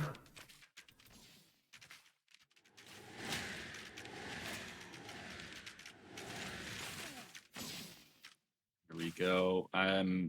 Is this ancient one active now, or I think how does it this- might. I think it pops maybe at the 10-minute mark. I'm sure chat can probably help us out. Okay. It's a Yeah, giant looks like they might be floating. posturing. It's a giant floating orb, so you definitely won't miss it once it's there. Okay. It looks like it probably does pop at 10, and they're posturing for it right now. I think so. Yeah. Yep. There we go. There it is. Invis probably ambush on. Interesting. I think Magicall might have been expecting Skruffy to be here ready to contest and to try and kind of get the jump on him, but not the case. He missed the match. Honestly, Scruffy's army composition looking a little bit better for this fight. It's just those the resonance make a big difference against these bone stalkers in particular. Yeah, absolutely. I think the Kittle. Sorry. Yeah, exactly. There's a Carl form kind of a bit of a similar role, but they're just not quite as strong. They're kind of like big meat shields, whereas the resonance just pump out so much damage. We do see Magicall taking the ancient though here, but almost uncontested. Oh yeah, huge Pyre bump. Yeah, and he's just like, cool, now I can get out of dodge with my, pull out a Great Hunt, kind of whatever else I want to use. He could do Great Hunts back to back at this stage. Yeah, almost. And there's the first Great Hunt, followed by Rain of Blood. This is our first large scale engagement with a lot of behemoths in the air. We got 3 left for Magicall, 4 for Skruffy, but the amount of bone stalkers Magicall has is kind of turning the tides on these behemoths. Yeah, doing a good job trying to micro them away from those bone stalkers though.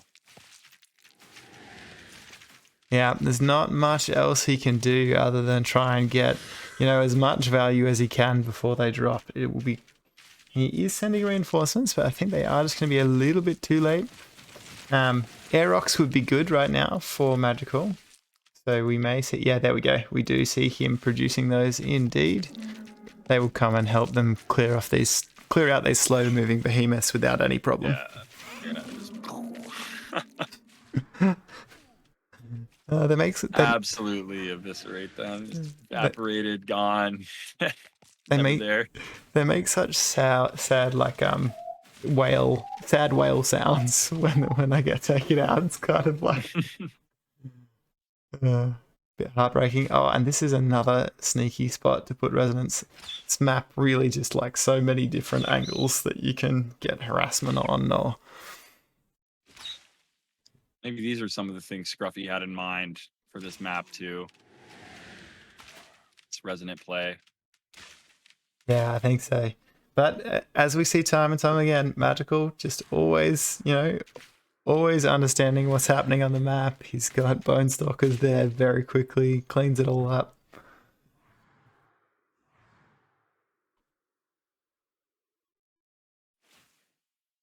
And some of this army converging together now. We're probably going to get another big skirmish. This the big fight here will determine a lot. Magicall with quite a big supply lead right now, army supply lead. So if this fight goes their way, this is going to be an increasingly tough spot for Skruffy. And again, I think the ground engagement just going in favor of Magicall. Just really solid play. He's got great anti-air now in those Wraith Bows as well. So every behemoth that goes, it's just, you see how much there's the GG, and it just is too crippling. Magicall is our victorious champion. I don't think dropping a single match this entire tournament, if I'm not mistaken. I think you're right. What an epic run he has had. through this series, just almost uncontested, really. And it's why he is going to be one of the front runners for the monthly Alpha Series next weekend. Yeah, which with a $500 prize, I don't think that is the worst thing to be a front runner for either. It's just the first monthly too. That's going to be consistent. Yeah, I'm sure he's very excited, mate, to have the opportunity to compete for that. Yeah, it's fun. Like, you learn a new game, you put in all that effort for a game, which, I mean, realistically, when there's a brand new game, like, I'm talking probably as long as like Magicall's been playing, you honestly, you don't know if you're gonna have like homies to play with and stuff like that. And they have, understood that this game is standing the test of time currently, Immortal per se. And they are continuing to grind out this meta and putting themselves in a really good position to be one of these top competitors we see, not just for right now, but moving forward. Because there's going to be a lot more talent, I feel, an influx, especially once these monthlies get going. A big influx of talent and some more people who are going to want to try and, compete for that. So there's going to be some already current players who are going to be nipping on their heels pretty soon, I imagine. And I think we're going to get some more really strong players pretty soon in IGP. Absolutely, and I think that's like what I'm most keen for, is to see, like, can we have any upsets? Do we have any folks come in and disrupt us next weekend? Like, I think that's going to be just part of the beauty of the game kind of expanding more and getting more interest. We can see what happens next. I just realized stream is on a delay, isn't it? Yeah, there is. Which makes sense. Okay. I thought my internet was lagging all day. That makes so much sense. Oh, Okay. no, sorry. Yeah. So, yeah, we do. Oh, I get it. It went over my head. all good. Yeah, we put it on a 90-second delay just to, As it should be. Competitive advantage. Yeah. Oh, awesome. Yeah, this was very, very fun. That was a great event. I had a good time. Me too. Yeah. And yeah, thanks so much for coming on and casting with me. It's been really fun. It's my first go at broadcasting as well. So I'm trying to juggle balls, which has been challenging, but really cool. Yeah. And appreciate having you come join. Job. I've run a lot of events and tournaments where I was casting, TOing it, and like running the actual like stream as well at the same time. It definitely is not always ideal. It's definitely a little difficult. So everybody, thank out Fox, and right here on their channel as well. Drop follow if you haven't already. Awesome. Yeah. So it's really fun. I guess we could do one more final shout out for the Alpha Series. We've mentioned it a number of times, but yeah, there is another tournament next weekend. There's a $500 prize pool. There will be keyboard giveaways just for participating. So go ahead and sign up if you haven't already. And Trey, where can the people find you? Trey the Trashman on everything, basically. Or I'll drop this real quick. That's like the main place where you can see me. I like stream on Twitch with the same name. I do basically everything under that name. But yeah, I do a lot of other casting and stuff too on some other channels like All Chat Esports and stuff. If you enjoyed my casting, I'm definitely trying to learn how to cast these games, and I appreciate everybody bearing with me. I had a really good time, but I'm still learning a lot. I am like a semi-pro caster for fighting games normally, mainly Super Smash Brothers. So I do a lot of that, and I've been having a really good time and thankful for the opportunities I've been getting to learn how to cast this game. So thank you all for having me. First and foremost, I had a great time. Oh, you're most welcome. Thanks for joining. And yeah, thanks everyone for watching, and we will catch you next weekend. Yeah, awesome. Cool. Peace out.